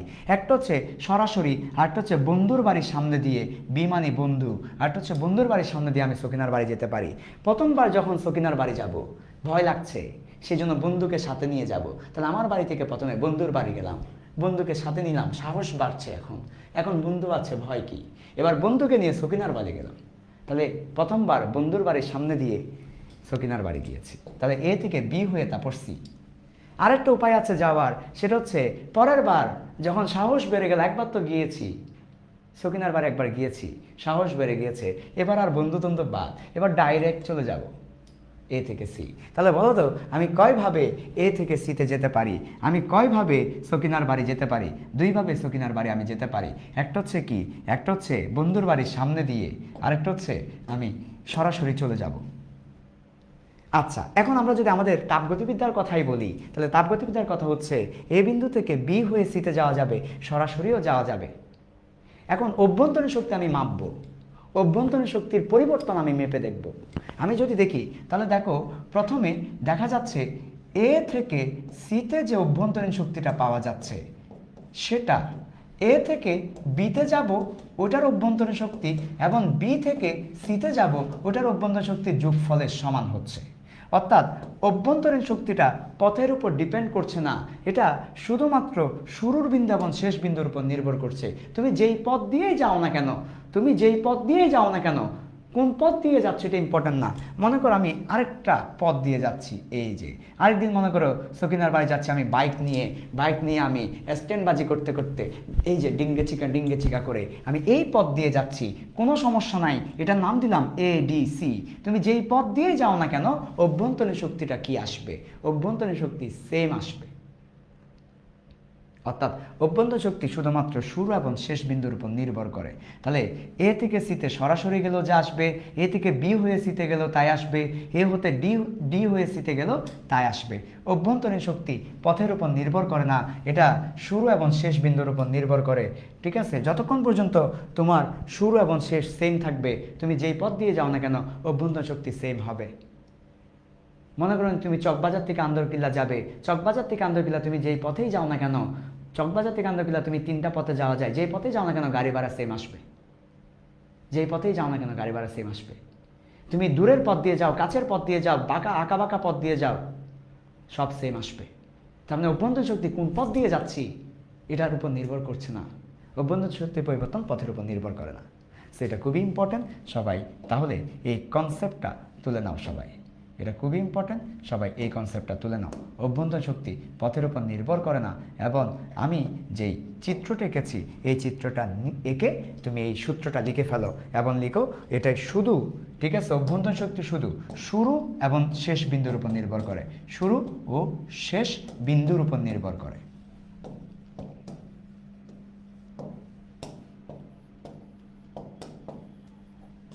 যতক্ষণ পর্যন্ত শুরু আর শেষ বিন্দু সেম থাকবে, যেই পথ দিয়ে যাও না কেন অভ্যন্তরীণ শক্তির পরিবর্তনটাও সেম থাকবে। সবাইকে বুঝতে পেরেছ? ওকে, ঠিক আছে।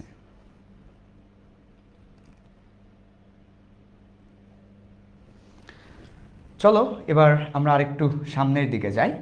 আশা করি এইটুকু পর্যন্ত তোমরা খুব ভালোই বুঝতে পেরেছো। সো এটা একটা মারাত্মক বেসিক ছিল, অভ্যন্তরীণ শক্তি যে পথ দিয়ে যাও সেম আসবে। চলো আমরা একটা ম্যাথ করে আসি, এটার উপর ভিত্তি করে আমরা একটা ম্যাথ করে আসবো। এখন ম্যাথটা একটু সবাই ভালো করে খেয়াল করো, খুবই ইম্পর্টেন্ট একটা ম্যাথ, এটা আমাদের পরীক্ষায় আসতে পারে, সবাই খেয়াল করো। ওকে, সবাই এরকম একটা স্কোয়ার বক্স দিয়ে দাও, তারপর এই ধরনের একটা পদ দিয়ে দাও, নাম দিয়ে দিচ্ছি আমি, এইটার নাম দিচ্ছি আমি এ, এরপর এটা হচ্ছে আমাদের সি, এটা হচ্ছে আমাদের বি, এটা হচ্ছে আমাদের ডি। ওকে, গুড। তাহলে চারটা পথ আমরা দেখতে পাচ্ছি, A B C, A C আর এ ডি সি। চারটা পথ না, দুঃখিত, তিনটা পথ আমরা দেখতে পাচ্ছি। আমরা তীর দিয়ে বোঝাচ্ছি পথগুলো কিভাবে যাচ্ছে সেটা। আচ্ছা ঠিক আছে, এবার প্রশ্ন কি কি করেছে খেয়াল করো। প্রশ্ন কি কি আমাকে বলেছে সেটা খেয়াল করো। আমাকে বলেছে এ থেকে সিতে অভ্যন্তরীণ শক্তির পরিবর্তন। আমি একটু বাংলা না লিখে শর্টকাটে লিখে দিই। এ থেকে সিতে অভ্যন্তরীণ শক্তির পরিবর্তন দেওয়া আছে 100 জুল।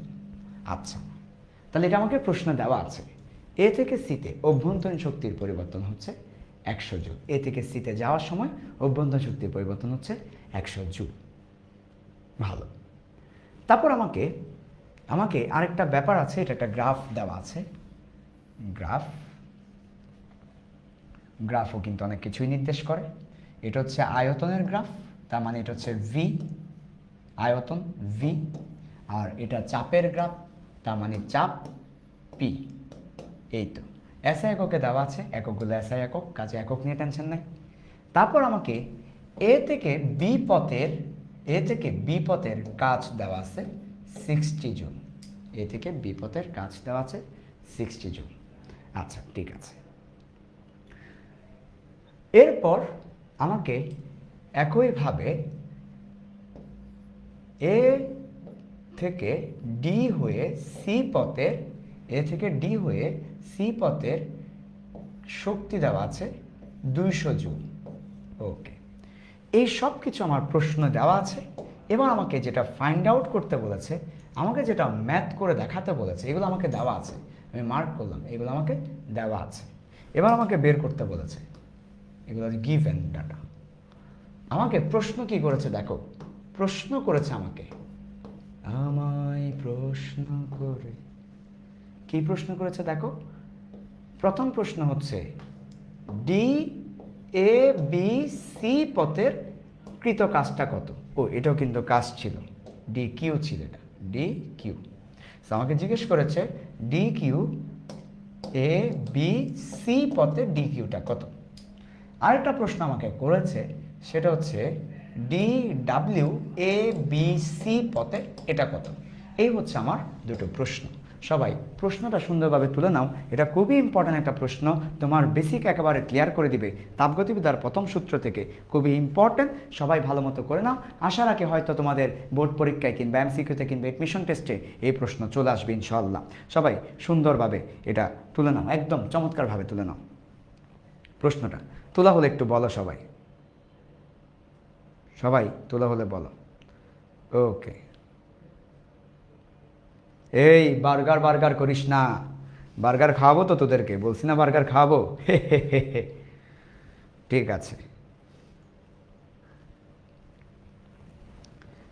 ঠিক আছে, পরবর্তী উদাহরণটা হবে বার্গার দিয়ে, পরবর্তী ম্যাথা হবে বার্গার দিয়ে, পরবর্তী সব কিছুই হবে বার্গার দিয়ে। বার্গারকে ওভেনে দিয়ে গরম করার সময় আমার তাপ শক্তির পরিবর্তন বের করতে দেবো তোরে, দাঁড়া।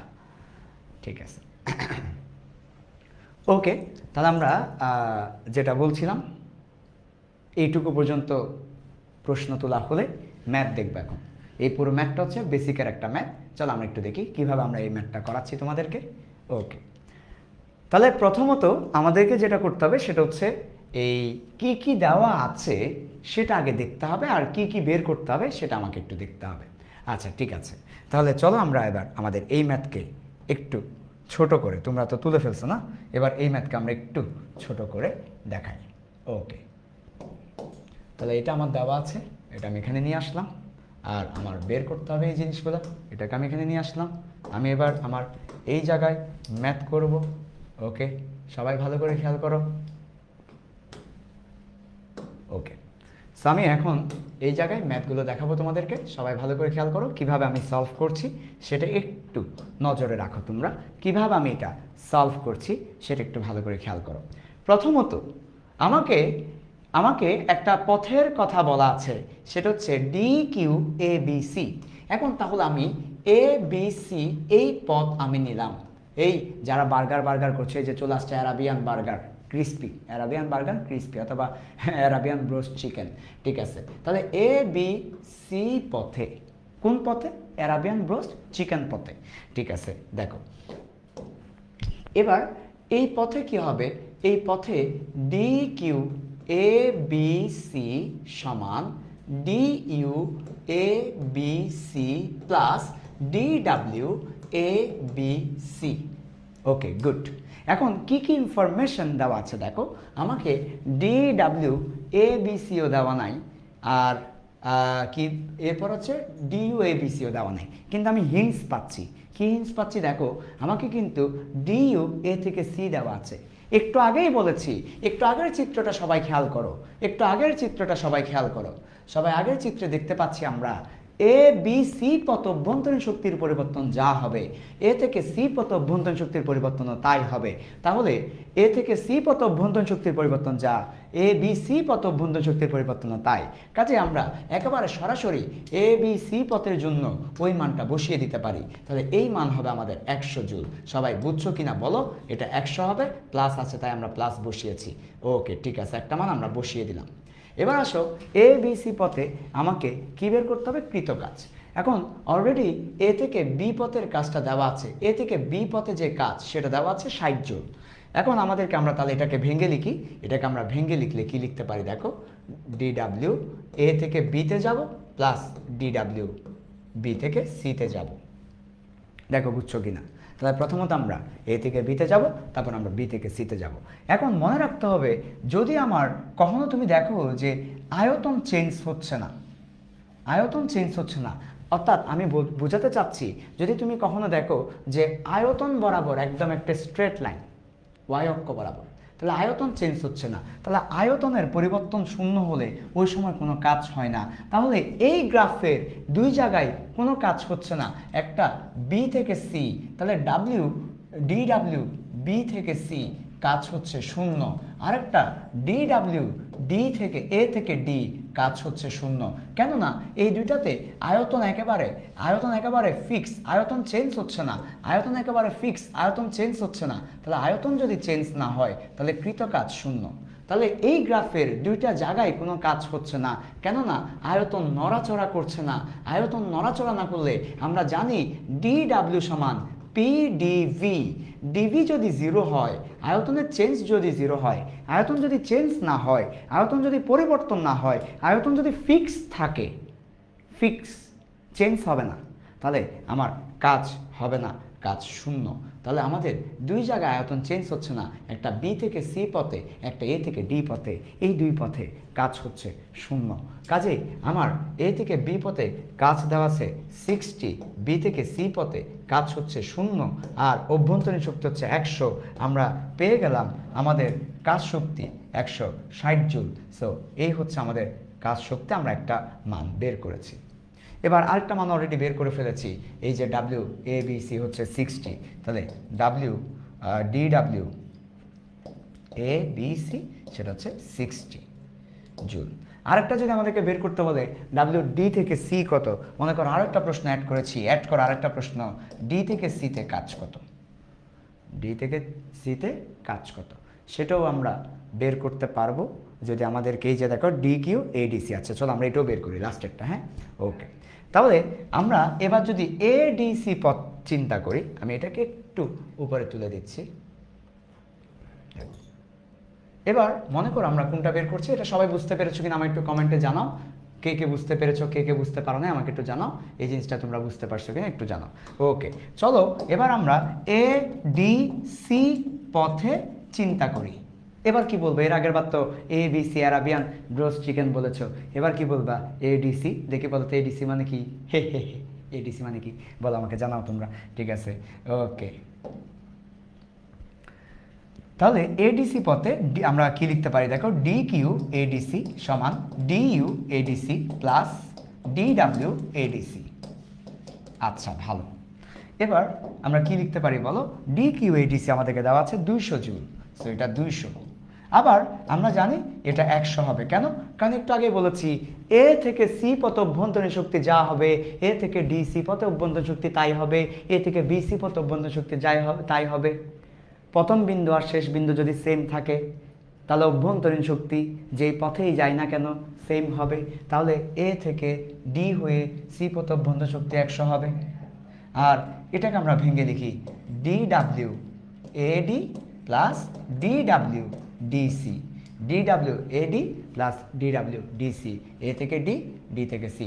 এখন এ থেকে ডিতে কোনো কাজ হচ্ছে না, জিরো, তাহলে এটা জিরো, তাহলে আমাদের বাকি থাকলো ডিসি, ডিডাব্লিউ ডিসি, আর এটা কত 100, তাহলে আমরা পেয়ে গেলাম কত হবে 200 থেকে 100 গেলে আর 100 হবে, তাহলে আমাদের অ্যান্সার কত আসছে ডিডাব্লিউ ডিসি হচ্ছে 100 জুল, ডিডাব্লিউ ডিসি হচ্ছে 100 জুল। সবাই বুঝতে পেরেছো কিনা দেখো, এই ম্যাথ সবাই ক্লিয়ার কিনা আমাকে কমেন্ট করে জানাও, পুরো ম্যাথ বুঝতে পেরেছো কিনা। পরীক্ষায় কিন্তু এই ম্যাথ অনেক বেশি আসছে, পরীক্ষায় এই ম্যাথ অনেক বেশি আসছে, অনেক বেশি আসতে পারে, সবাই একটু জানাও বুঝতে পারছো কিনা, সবাই কনসেপ্ট ক্লিয়ার কিনা। আচ্ছা, আরেকবার একটু রিপিট করি, ওকে, কোনো সমস্যা নেই, কোনো সমস্যা নাই, কোনো সমস্যা নেই, আরেকবার রিপিট করছি, একদম শুরু থেকে আরেকবার রিপিট করছি, কেমন? আচ্ছা ঠিক আছে, তার আগে একটা কাজ করো, যারা তুলছিলে তারা তোলা শেষ করো। ওকে ওকে ঠিক আছে, চলো আমরা একটু করে দেখাই, আরেকবার একটু করে বলে ফেলি, এই ম্যাথ কিন্তু অনেক ইম্পর্টেন্ট।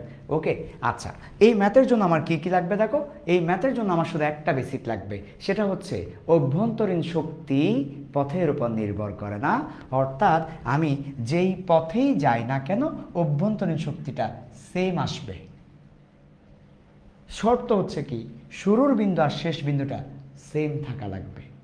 তাহলে আমি তোমাকে বলি যে এ থেকে বি হয়ে সিতে গেলে আমার যা আসবে, আমি লিখছি এখানে দেখো, এ হতে বি হয়ে সিতে গেলাম, এ হতে বি হয়ে সিতে গেলাম, অভ্যন্তরীণ শক্তি যা হবে, এ হতে বি হয়ে সিতে গেলে অভ্যন্তরীণ শক্তি যা হবে, এ থেকে এই যে দেখো এভাবে গেলাম, এ হতে ডি হয়ে সিতে গেলেও অভ্যন্তর শক্তি তাই হবে, এ থেকে সিতে সরাসরি চলে গেলেও অভ্যন্তর শক্তি তাই হবে। এই বেসিকটা যদি তোমার থাকে তাহলে তুমি অঙ্কটা বুঝতে পারবে। অর্থাৎ শুরু আর শেষ বিন্দু সেম হলে যেই পথেই যাও না কেন, যেই পথেই যাও না কেন, যেই পথেই যাও না কেন অভ্যন্তরীণ শক্তিটা সেম হবে, অন্য কেউ কিন্তু না, তাপ শক্তি কিন্তু না, কাজ কিন্তু না, শুধু অভ্যন্তরীণ শক্তিটা সেম আসবে, বাকিদের ক্ষেত্রে সেম আসবে না, শুধু অভ্যন্তরীণ শক্তিটা সেম আসবে। এটা হচ্ছে একটা বেসিক। আগে বলো এই বেসিকটা বুঝছো কিনা, যদি এই বেসিকটা বুঝে থাকো তাহলে ওই অঙ্কের 50% তুমি বুঝতে পারবে। ওকে ঠিক আছে, এবার আসো, এরপর যদি এইটুকু ক্লিয়ার হয় তাহলে আমরা অঙ্কে দেখো কি কি দেওয়া আছে, আমাকে এই অঙ্কে দেওয়া আছে ডি ইউ এ থেকে সি, এ থেকে সিতে অভ্যন্তরীণ শক্তিটা দিয়ে দিয়েছে, কাজে এবার আমি এ থেকে বি হয়ে সিতে যাই, এ হতে ডি হয়ে সিতে যাই, সরাসরি যাই, তিন ক্ষেত্রেই অভ্যন্তরীণ শক্তি হবে এই 100। তাহলে কয়টা জিনিসের মান 100 হবে, ডিইউ এ থেকে C, D U A B C, D U A D C, তিনটা জিনিসের মানে হবে কিন্তু 100। বুঝছো কিনা বলো, কারণ 100 দেওয়া আছে, এটা হচ্ছে 1 নম্বর কথা। সবাই বলে এইটুকু বুঝতে পেরেছো কিনা। যদি এইটুকু বুঝতে পারো, আরেকটা কথা বলে দিই, সেটা হচ্ছে যদি এইটুকু পর্যন্ত ক্লিয়ার হয় তাহলে আরেকটা কথা বলে দিই, পি ভার্সেস বি গ্রাফে, পি ভার্সেস বি গ্রাফে, অর্থাৎ একটা গ্রাফ হবে, যে গ্রাফটা হবে পি এবং ভি, চাপ এবং আয়তনের যে গ্রাফ আছে সেটা, তাহলে পি ভার্সেস বি গ্রাফে যদি আমার গ্রাফটা হয় একেবারে ওয়াই অক্ষ বরাবর, কি অক্ষ বরাবর, ওয়াই অক্ষ বরাবর গ্রাফটা হচ্ছে, ওয়াই অক্ষের সমান্তরাল গ্রাফ হচ্ছে, তাহলে এটা কি বোঝায় দেখো, আয়তনের মানটা ফিক্স বোঝাচ্ছে, আয়তন ফিক্স।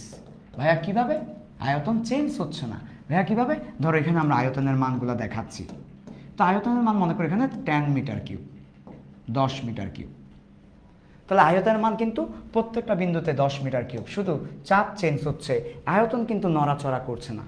যদি তাই হয় তাহলে আয়তনের পরিবর্তন কত, আয়তনের কোনো পরিবর্তন হচ্ছে না, আয়তনের পরিবর্তন শূন্য, আয়তনের পরিবর্তন শূন্য হলে তাহলে কৃত কাজ কত, কৃত কাজ হচ্ছে, আমরা জানি কাজ মানে পি ডিভি, তাহলে কোনো চেঞ্জ না হলে কাজও শূন্য। তাহলে কখন কাজ শূন্য হবে, যখন গ্রাফটা সোজা হবে, পি ভার্সেস বি গ্রাফটা যখন সোজা হবে, যখন ভি চেঞ্জ হবে না, তখন কাজ শূন্য বসায় দিতে পারবো, সরাসরি শূন্য হয়ে যাবে। সবাই এই জিনিসটা বুঝছো কিনা বলো, সবাই বলো এই জিনিসটা ক্লিয়ার কিনা তোমাদের কাছে, এই জিনিসটা ক্লিয়ার। ওকে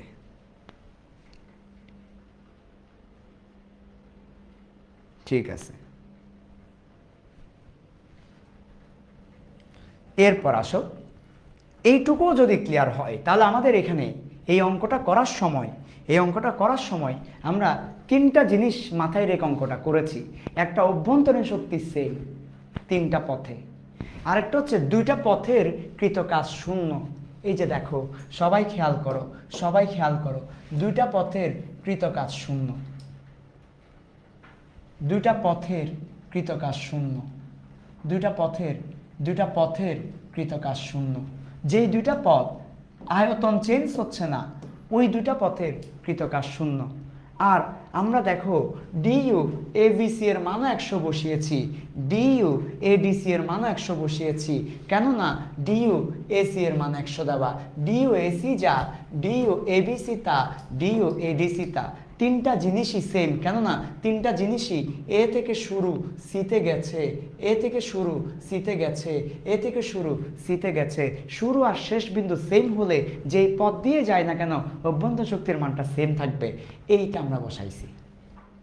তাহলে এখন আমাকে বলছে, দেখো আমাকে কি বলা হয়েছে, ডি কিউ এবিসি বের করতে বলা হয়েছে। আমরা লিখলাম এবিসি পথে, তাহলে আমরা এবিসি পথে যাচ্ছি, এবিসি পথে আমরা যাচ্ছি। এবিসি পথে যাওয়ার সময় ডি কিউ এবিসি সমান DU ABC plus DW ABC. তাহলে এটা হচ্ছে তাপগতিবিদ্যার প্রথম সূত্র, ডি কিউ ডিইউ ডিডাব্লিউ, প্রত্যেকটা এবিসি পথে আমরা যাচ্ছি। আমাদেরকে এটা বের করতে বলেছে, আমরা এটা 100 বসাই দিছি। এবার ডিইউ ডিডাব্লিউ এবিসি মানে কি, প্রথমে এ থেকে বিতে যাব, বি থেকে সিতে যাব, এ থেকে বিতে যাব, বি থেকে সিতে যাব। আমরা কি বের করছি, ডিডাব্লিউ এবিসি বের করছি। তাহলে ডিডাব্লিউ এবি ডিডাব্লিউ বিসি দুই ভাগে ভাগ করলাম, প্রথমে এ থেকে বিতে যাব, তারপর বি থেকে সিতে যাব। এখন এই বি থেকে সিতে তো 0, তাহলে এ থেকে বি দেওয়াই আছে প্রশ্নে, ডিডাব্লিউ এ থেকে বি 60, আমরা বসাই দিছি 60, আর এটা 0 বসাইছি, এটা 100 বসাইছি, সব যোগ করে আমরা এটা পেয়ে গেছি। বলে এবার বুঝছো কিনা প্রথমটা বুঝতে পারলে দ্বিতীয়টাও বুঝতে পারবে আশা করি। এই ডিসি পথেও আমরা সেম সূত্র অ্যাপ্লাই করে সেমভাবে মান বসিয়ে সেমভাবে অঙ্কটা করেছি। ঠিক আছে, আমরা আর সময় দিচ্ছি না, এবার আমরা পরের টপিকে যাই। আসো এবার পরের টপিকে আমরা যাব। ওকে, এইটুকু পর্যন্ত সবাই বুঝছো কিনা বলো। ওকে, যদি এইটুকু পর্যন্ত ক্লিয়ার হয়, শোনো, রাত অনেক হয়েছে, ঠিক আছে, কিন্তু পড়া যদি শেষ না হয় আমি কিভাবে শেষ করব বলো। তোমরা এসএসসি 26 ব্যাচ আইসিইউতে আছো, তাই না? সো তোমাদের তো আসলে এখন কঠিন মুভমেন্ট। সো পড়া শেষ না হলে আমি যদি শেষ করে দিই, বুঝতে হবে কম পড়িয়ে শেষ করা। জেনেক্স চাই না কম পড়িয়ে শেষ হোক, রাত যাবে কিন্তু পড়া চলবে। চলো আমরা আবার একটু সামনের দিকে যাই, আর বেশি কিছু নাই, আর হালকা। এবার আসো সবাই হেডলাইন দাও, তাপগতীয় প্রক্রিয়া। যাদের মাথা মনে করে যে হ্যাং করছে, হ্যাঁ তাহলে একটু করে নাচানাচি করে আসো, হ্যাঁ একটু হালকা হয়ে যাবে, হ্যাঁ ওকে একটু উঠে রাউন্ড দিয়ে আসো। ওকে ঠিক আছে, তাহলে এবার আসো সবাই হেডলাইন দাও, তাপগতীয় প্রক্রিয়া। আমরা আর বেশি আলোচনা করব না, ঠিক আছে, আর একটু গিয়ে শেষ করে দিব, আর হালকা আর হালকা পড়াবো, হালকা। এবার আসো তাপগতীয় প্রক্রিয়া। তাপগতীয় প্রক্রিয়ার ক্ষেত্রে খেয়াল করো, সবাই ভালো করে খেয়াল করো। তাপগতীয় প্রক্রিয়া বলতে আমি কিছুই বুঝি না ভাই, এত কিছু বুঝি না। একটা ছক দিচ্ছি, এই ছক পড়লে তাপগতীয় 14 গোষ্ঠী ক্লিয়ার হয়ে যাবে ইনশাল্লাহ। তাহলে চলো আমরা একটু দেখি তাপগতীয় প্রক্রিয়ার যে ব্যাপারটা আছে সেটা একটু আমরা দেখি। দেখো আমাদের তাপগতিবিদ্যায় 4টা জিনিস আছে। কয়টা জিনিস? 4টা জিনিস। একটা ছেলে, তাকে এটা বলা যাবে না, বিয়ের কথা বলে মেয়েরা রাগ করবে আবার। বলো কয়টা জিনিস আছে? 4টা জিনিস আছে। কি কি বলো তো? চাপ, চাপাচাপি করিও না, আয়তন, জায়গা কম, তাপমাত্রা, মাথা গরম করে দিও না, এন্ট্রপি, বিশৃঙ্খলা করিও না। চাপাচাপি করিও না, জায়গা কম, মাথা গরম করে দিও না, বিশৃঙ্খলা করিও না। তাহলে দেখো আমাদের তাপগতিবিদ্যায় 4টা জিনিস আছে। একটা হচ্ছে চাপ, একটা কি বলো তো ভাইয়া? চাপ। আরেকটা হচ্ছে আয়তন, আরেকটা কি আয়তন, আরেকটা কি তাপমাত্রা, আরেকটা কি এন্ট্রপি। এই 4টা জিনিস কি জানো? এই 4টা জিনিস হচ্ছে একটা রুমের মধ্যে সব কিছুকে কন্ট্রোল করে। তুমি যে রুমের মধ্যে বসে আছো সেই রুমের একটা চাপ আছে, সেই রুমের একটা আয়তন আছে, সেই রুমের একটা তাপমাত্রা আছে, সেই রুমের মধ্যে অণুসমূহ যে বিশৃঙ্খলা তৈরি করছে সেই একটা বিশৃঙ্খলার মান আছে এন্ট্রপি। তাহলে 4টা জিনিস আছে। এই 3টা জিনিস ফিল করা গেলেও এন্ট্রপি ফিল করা যাচ্ছে না। I can't feel entropy. সেটা আমরা টপিক নাম্বার লাস্টে 8 নাম্বার টপিকে গিয়ে এন্ট্রপির ফিল তোমাকে দিয়ে ছাড়বো। আপাতত এন্ট্রপি মনে করো এদের মতো একজন, এন্ট্রপি এদের মতো একজন মনে করে নাও। তাহলে চাপ, আয়তন, তাপমাত্রা, এন্ট্রপি, এই চারটা হচ্ছে তাপগতিবিদ্যার চলক। এই চারটা হচ্ছে তাপগতিবিদ্যার চলক। এবার আসো, এটার পর আমরা এবার দেখব, ভালো করে খেয়াল করো, সবাই মনোযোগ দাও। যদি এবার আসো, একটা ব্যাপার খেয়াল করো, মনে করো আমি বরফ থেকে পানি করব। বরফ থেকে আমি কি করব? পানি করব। এই বরফ হচ্ছে একটা অবস্থা, পানি হচ্ছে আরেকটা অবস্থা। সো বরফ থেকে আমি কি করছি বলতো? পানিতে কনভার্ট করছি, বরফকে পানিতে কনভার্ট করছি। বরফ হচ্ছে একটা অবস্থা, কি বস্তা? অবস্থা। পানি হচ্ছে আরেকটা অবস্থা।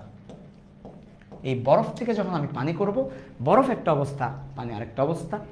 এই একটা অবস্থা থেকে আরেকটা অবস্থায় যাওয়ার সময় কিভাবে যাচ্ছি, এটা হচ্ছে প্রক্রিয়া। একটা অবস্থা থেকে আরেকটা অবস্থায় কিভাবে যাচ্ছে, এটা হচ্ছে প্রক্রিয়া। একটা অবস্থা থেকে আরেকটা অবস্থায় কিভাবে যাচ্ছে, এটা হচ্ছে প্রক্রিয়া। এই প্রক্রিয়াটা আমরা চার ভাবে যেতে পারি। একটা অবস্থা থেকে আরেকটা অবস্থায় আমরা চার ভাবে যেতে পারি।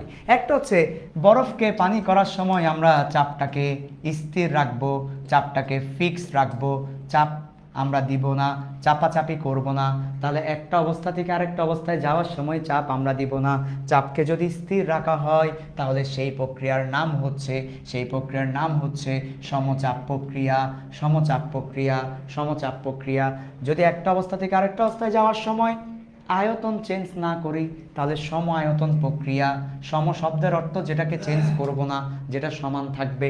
একটা অবস্থা থেকে আরেকটা অবস্থায় যাওয়ার সময় আমরা তাপমাত্রা চেঞ্জ না করলে, মনে করো বরফও 0°C, পানিও 0°C, 0 থেকে আমরা 0-তে যাব তাপমাত্রা চেঞ্জ না করে।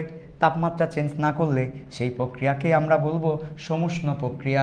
সম মানে একই, উষ্ণ মানে তাপমাত্রা, যেটাকে একসাথে মিক্স করে মহাব্বত মিশিয়ে এটাকে কি বলবো? সমুষ্ণ প্রক্রিয়া বলবো। একইভাবে এন্ট্রপিকে যদি চেঞ্জ না করি, এন্ট্রপি তখনই চেঞ্জ হবে না। আবার বলো, কখন চেঞ্জ হবে না? তখনই চেঞ্জ হবে না যখন তাপ দিব না, তাপ নিব না, তাপের আদান প্রদান করব না, তাপের আদান প্রদান করব না। এন্ট্রপি এমন একটা জিনিস যেটা স্থির থাকবে, তাপের আদান প্রদান না করলে এটাকে আমরা বলবো রুদ্ধ তাপীয় প্রক্রিয়া। রুদ্ধ মানে আবদ্ধ, তাপকে আবদ্ধ করে ফেলছি, বের হতে দিব না, ঢুকতে দিব না, রুদ্ধ তাপীয় প্রক্রিয়া। তাহলে আমাদের এই প্রক্রিয়াটা তোমরা বুঝতে পেরেছো কিনা একটু বলো সবাই। সবাই একটু জানাও প্রক্রিয়াটা বুঝতে পারছো কিনা। ওকে, এটা খুবই ইম্পর্টেন্ট। আমরা তোমাদেরকে এই 4 ধরনের প্রক্রিয়া নিয়ে বিস্তারিত আলোচনা করব। বুঝতে পেরেছো? আচ্ছা, ঠিক আছে। ওকে, চলো আমরা আরেকটু সামনের দিকে যাই। যারা এটা লিখছো লিখে ফেলো, আর যারা লিখতে পারো নাই ছবি হলো তুলে নাও। সহজ আছে, কঠিন না, সহজ আছে।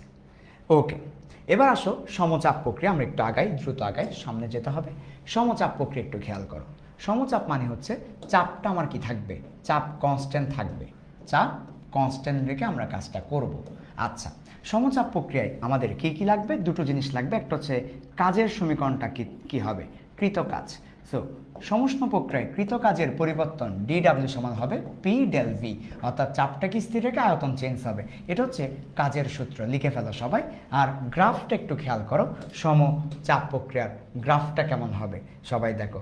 সমচাপ প্রক্রিয়ার গ্রাফটা হবে, এই পাশে যদি আমরা চাপকে বসাই আর এই পাশে যদি আমরা আয়তনকে বসাই, এক পাশে চাপকে বসিয়েছি, আরেক পাশে আমরা আয়তনকে বসিয়েছি। এক পাশে আমরা চাপকে বসিয়েছি, আরেক পাশে আয়তনকে বসিয়েছি।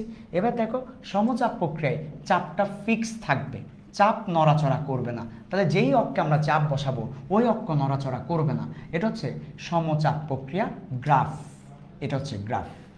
এবং আমরা যদি গ্রাফ থেকে কাজ বের করতে চাই, মনে রাখবে একটা গ্রাফের সাথে এক্স অক্ষ লাগিয়ে দিতে হবে। এটা হচ্ছে গ্রাফ। গ্রাফের সাথে এক্স অক্ষ লাগিয়ে দিতে হবে। গ্রাফের সাথে এক্স অক্ষ লাগিয়ে দিতে হবে। গ্রাফের সাথে এক্স অক্ষ লাগিয়ে দেওয়ার পরে যেই আবদ্ধ ক্ষেত্র তৈরি হবে সেই আবদ্ধ ক্ষেত্রের ক্ষেত্রফল হবে কৃতকাজ। তাহলে গ্রাফের সাথে এক্স অক্ষ লাগিয়ে দেওয়ার পর যে আবদ্ধ ক্ষেত্র পাওয়া যাবে সে আবদ্ধ ক্ষেত্রের ক্ষেত্রফল হবে কৃতকাজ। তাহলে আমি বলছি গ্রাফের সাথে, সবাই বলো গ্রাফের সাথে, কার সাথে? গ্রাফের সাথে, গ্রাফের সাথে, গ্রাফের সাথে এক্স অক্ষ লাগিয়ে দিব। কোন অক্ষ লাগিয়ে দিব? এক্স অক্ষ লাগিয়ে দিব, এক্স অক্ষ লাগিয়ে দিব। গ্রাফের সাথে এক্স অক্ষ লাগিয়ে দিব। যে আবদ্ধ ক্ষেত্রফল পাওয়া যাবে, যে আবদ্ধ ক্ষেত্র পাওয়া যাবে তার ক্ষেত্রফলটাই কাজ বোঝাবে। যে আবদ্ধ ক্ষেত্র পাবো তাই কাজ। যে আবদ্ধ ক্ষেত্রের ক্ষেত্রফল পাবো তার মানটাই হচ্ছে কাজ, মান সমান কাজ। তাহলে আমরা গ্রাফ পেলাম, এটা হচ্ছে গ্রাফের সাথে আমরা এক্স অক্ষ লাগিয়ে একটা আবদ্ধ ক্ষেত্র পেলাম, এটা হচ্ছে আমাদের কাজ। এটা একটা আয়তক্ষেত্র, কাজে আমরা এখান থেকে বলতে পারি দৈর্ঘ্য গুণ প্রস্থ। এখন এখানে দৈর্ঘ্য হচ্ছে চাপ, প্রস্থ হচ্ছে আয়তনের পরিবর্তন। তাহলে দেখো আসলে সেটাই হয়েছে, দৈর্ঘ্য বরাবর হচ্ছে চাপ, প্রস্থ বরাবর হচ্ছে আয়তনের পরিবর্তন। তো দৈর্ঘ্য গুণ প্রস্থ আমরা কিন্তু ঠিকই কি পেয়েছি, এই আয়তক্ষেত্রের ক্ষেত্রফলটাই কাজ নির্দেশ করছে। সবাইকে বুঝতে পারছো? তো কখনো যদি আমাদের এইরকম সমচাপ প্রক্রিয়া থাকে, কাজ বের করতে বলে আমরা এইভাবেই করব। এই ধরনের একটা বোর্ড কোয়েশ্চেন আসছে, তোমরা আগে এইটুকু বুঝছো কি না আমাকে ট্রান্সফিওর করো সবাই, এইটুকু পর্যন্ত বুঝছো কি না আমাকে ট্রান্সফিওর করো। ওকে, ছবি তুলতে তুলতে গ্যালারি ভরাই ফেলছো, আগামীকালকে সুন্দর করে লক্ষ্মী সোনা মানিকের দলা, ঠিক আছে, আদর সোনার মতো করে লিখে ফেলবে ছবিগুলো। ওকে, আমরা একটা দেখে আসি বোর্ড কোয়েশ্চেন। এইখান থেকে একটা বোর্ড প্রশ্ন এসেছে, সবাই ভালো করে খেয়াল করো। এই জায়গা থেকে একটা বোর্ড প্রশ্ন এসেছে, তোমরা একটু দেখো বোর্ড প্রশ্নটার অ্যান্সার তোমরা করতে পারো কিনা। এই হচ্ছে একটা বোর্ড প্রশ্ন, একটু মনে হয় ঝাপসা দেখাচ্ছে, যাই হোক ঝাপসা দেখালে আমি ক্লিন করে দিচ্ছি। দেখো এটা একটা অক্ষ, এটা হচ্ছে আরেকটা অক্ষ। গ্রাফটা কি ভার্সেস কিসের গ্রাফ দেখো তুমি, চাপ দেওয়া আছে, চাপ। আর এটা হচ্ছে তাপমাত্রা, এটা হচ্ছে বোর্ড প্রশ্ন, চাপ ভার্সেস তাপমাত্রার একটা গ্রাফ। 24 সালের প্রশ্ন এটা। কোন বোর্ড আমার এখানে লেখা নাই, 24 সালের প্রশ্ন এটা, 24 সালের বোর্ড কোয়েশ্চেন এটা। দেখো এখানে আমাদের ভালো করে খেয়াল করো, এখানে আমাদের এ থেকে বি দেওয়া আছে, এটা হচ্ছে এ থেকে বি, আমি আবার ওভার রাইট করলাম এ বি, এবং এটা হচ্ছে ও থেকে এ, আমি আবার ওভার রাইট করলাম ও থেকে এ। সবাই বলো এ থেকে বি, সবাই বলো এ থেকে বি, এই প্রক্রিয়াটার নাম কি? সমচাপ প্রক্রিয়া। কিভাবে বুঝলেন এই প্রক্রিয়াটা সমচাপ? আমি পুরো প্রক্রিয়ার কথা বলছি না, আমি এ থেকে বি বলছি, এ থেকে বি হচ্ছে সমচাপ। কিভাবে বুঝলেন?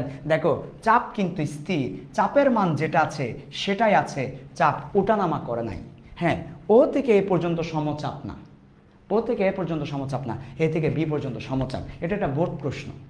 এবার আমাকে বলেছে সমচাপ প্রক্রিয়ায়, দেখো কি বলেছে, দেখো আমাকে বলেছে বি সি অংশের, সরি এ বি অংশের, এ বি অংশে কৃত কাজ বের করতে বলেছে। এ বি অংশে কি বলেছে? কৃত কাজ বের করো। এ বি অংশের কৃত কাজ, বি সি অংশের কৃত কাজ। এখন এ বিটা হচ্ছে, তুমি বলবে এ বি সমচাপ প্রক্রিয়া, এ বি সমচাপ প্রক্রিয়া, এ বি সমচাপ প্রক্রিয়া। সমচাপ প্রক্রিয়ায় কাজ হবে ডি ডাব্লিউ এ বি, সমচাপ প্রক্রিয়ায় কাজ হবে পি ডিভি, চাপ এবং আয়তনের পরিবর্তন। এই যে এটা দিয়ে আমরা বের করতে পারবো, অথবা অন্য একভাবে করা যাবে। যেহেতু আমাদের আয়তন দেওয়া নাই, কিন্তু আমি বুঝাচ্ছি এটা সমচাপ প্রক্রিয়া, আয়তন যেহেতু দেওয়া নাই সেক্ষেত্রে বিকল্প একটা রাস্তা গ্রহণ করতে হবে। যদি এটা আয়তন হতো, তাপমাত্রা না হয়ে আয়তন হলে পি ডিভি, আর তাপমাত্রা যেহেতু হয়েছে এটা আমাদেরকে করতে হবে, যেটা এখনো তোমাদেরকে পড়ায়নি, ওই সূত্র দিয়ে করতে হবে। এটা যেহেতু এখনো তোমাদেরকে পড়ায়নি, সেটা হচ্ছে সিপি সমান হচ্ছে ডি কিউ এরপর এন ডিটি।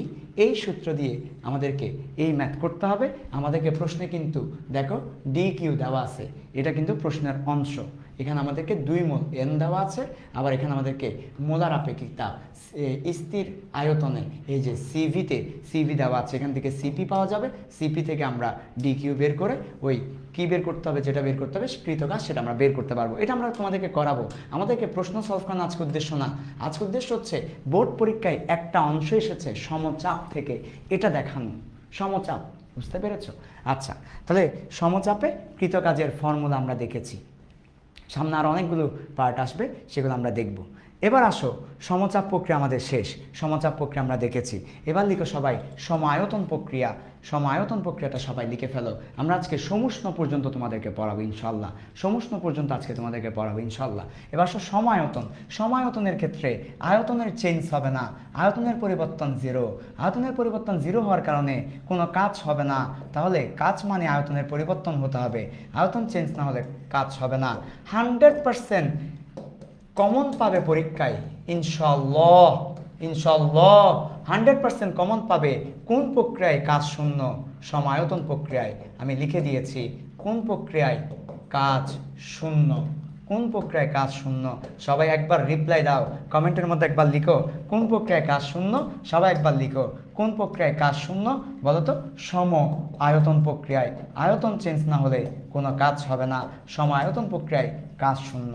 এবং গ্রাফ একটু আগে আমরা দেখেছি, তাহলে এটা যদি পি ভার্সেস বি এর গ্রাফ হয়, চাপ ভার্সেস আয়তনের গ্রাফ হয়, তাহলে এইটা হচ্ছে সম আয়তন প্রক্রিয়া, ওয়াই অক্ষ বরাবর হবে।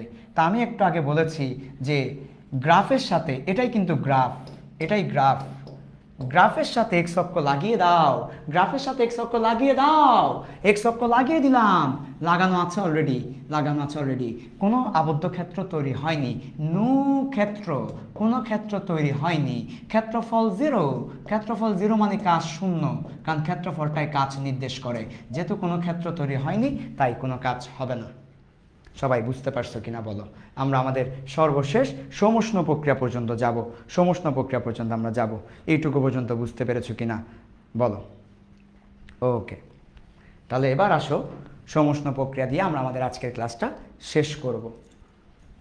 সমষ্ণ প্রক্রিয়া, আচ্ছা সমষ্ণ প্রক্রিয়া থেকে আমরা বেশি কথা বলবো না, সমষ্ণ প্রক্রিয়ার একটা পার্ট আমরা পরে পড়াবো। সমষ্ণ মানে হচ্ছে তাপমাত্রা কনস্ট্যান্ট, তাপমাত্রা চেঞ্জ হবে না। আমরা আদর্শ গ্যাস চ্যাপ্টারটাতে, পরিবেশ রসায়ন চ্যাপ্টারটাতে, আদর্শ গ্যাস বলো, পরিবেশ রসায়ন বলো, এই চ্যাপ্টারগুলোতে আমরা হচ্ছে বয়েলের গ্রাফ পড়েছি। আমরা আদর্শ গ্যাস, পরিবেশ রসায়ন এই চ্যাপ্টারগুলোতে আমরা বয়েলের সূত্র শিখেছি, মনে পড়ে কিনা বলো? ওই বয়েলের সূত্রটা কি ছিল? বয়েলের সূত্রটা ছিল চাপ আয়তনের ব্যস্তানুপাতিক, যদি তাপমাত্রা কি থাকে, তাপমাত্রা কনস্ট্যান্ট থাকলে চাপ আয়তনের ব্যস্তানুপাতিক। তাহলে সমষ্ণ প্রক্রিয়া মানে তাপমাত্রা কনস্ট্যান্ট, তাপমাত্রা কনস্ট্যান্ট হলে বয়েলের সূত্র প্রযোজ্য হবে। তাহলে সমষ্ণ প্রক্রিয়া হচ্ছে বয়েলের সূত্র, এর অনেকবার পরীক্ষা এসেছে। সমষ্ণ প্রক্রিয়া হচ্ছে বয়েলের সূত্র, সমষ্ণ প্রক্রিয়া হচ্ছে বয়েলের সূত্র, তাপমাত্রা কনস্ট্যান্ট। আর বয়েলের সূত্রের গ্রাফটা আমরা দেখেছি। তাহলে বয়েলের সূত্রের গ্রাফটা ছিল পি ভার্সেস বি, সবাই বলো পি ভার্সেস বি, চাপ আয়তনের ব্যস্তানুপাতিক, সেটা হচ্ছে ব্যস্তানুপাতিকের গ্রাফ, এটা হচ্ছে ব্যস্তানুপাতিকের গ্রাফ। এই এটা হচ্ছে সমষ্ণ প্রক্রিয়ার গ্রাফ। সবাই সমষ্ণ প্রক্রিয়ার গ্রাফটা খেয়াল করো, দেখো সমষ্ণ প্রক্রিয়ার গ্রাফ তোমরা বুঝতে পেরেছো কিনা? ব্যস্তানুপাতিক সমষ্ণ প্রক্রিয়ায় কৃত কাজ আমরা আজকে দেখাবো না, সমষ্ণ প্রক্রিয়ায় কৃত কাজ আমরা আগামী ক্লাসে দেখাবো। আমাদের তাপমাত্রা স্কেল পর্যন্ত আমরা যেতেই পারি নাই, আমরা কিন্তু আজকে আরও অনেকগুলো স্লাইড রেখেছিলাম তোমাদেরকে পড়াবো। হায় আফসোস, হায় আল্লাহ, আমরা শেষ করতে পারি নাই। যাই হোক, তারপরও যতটুকু পেরেছি আলহামদুলিল্লাহ। এর চেয়েও বড় কথা, যা পড়িয়েছি ক্লিয়ার কাট, যা পড়িয়েছি তুমি ভালো বুঝতে পেরেছো, এটাই তো আমি চাই, এটাই তো আমার চাওয়া পাওয়া, আমার সার্থকতা। যা পড়িয়েছি তুমি ভালো বুঝতে পেরেছো, এটাই এনাফ। আস্তে আস্তে পারবো, ভালো বুঝতে পারবে। দরকার হলে 3টা জায়গায় আমরা 4টা ক্লাস দিব, 4টা জায়গায় 5টা ক্লাস দিব, তারপরও তোমার 1 ফোঁটা গ্যাপ আমি থাকতে দিব না ইনশাল্লাহ। তো ঠিক আছে, সবাই ভালো থাকবে, সুস্থ থাকবে, আমাদের জন্য দোয়া করবে। আর যারা ভর্তি হও নাই ভর্তি হয়ে নিবে, এই হচ্ছে কথা। জেনেক্সের সাথে থাকো, তোমার এইচএসসি পরীক্ষা নিয়ে আর কোনো ভয় নেই ইনশাল্লাহ। আল্লাহ হাফেজ।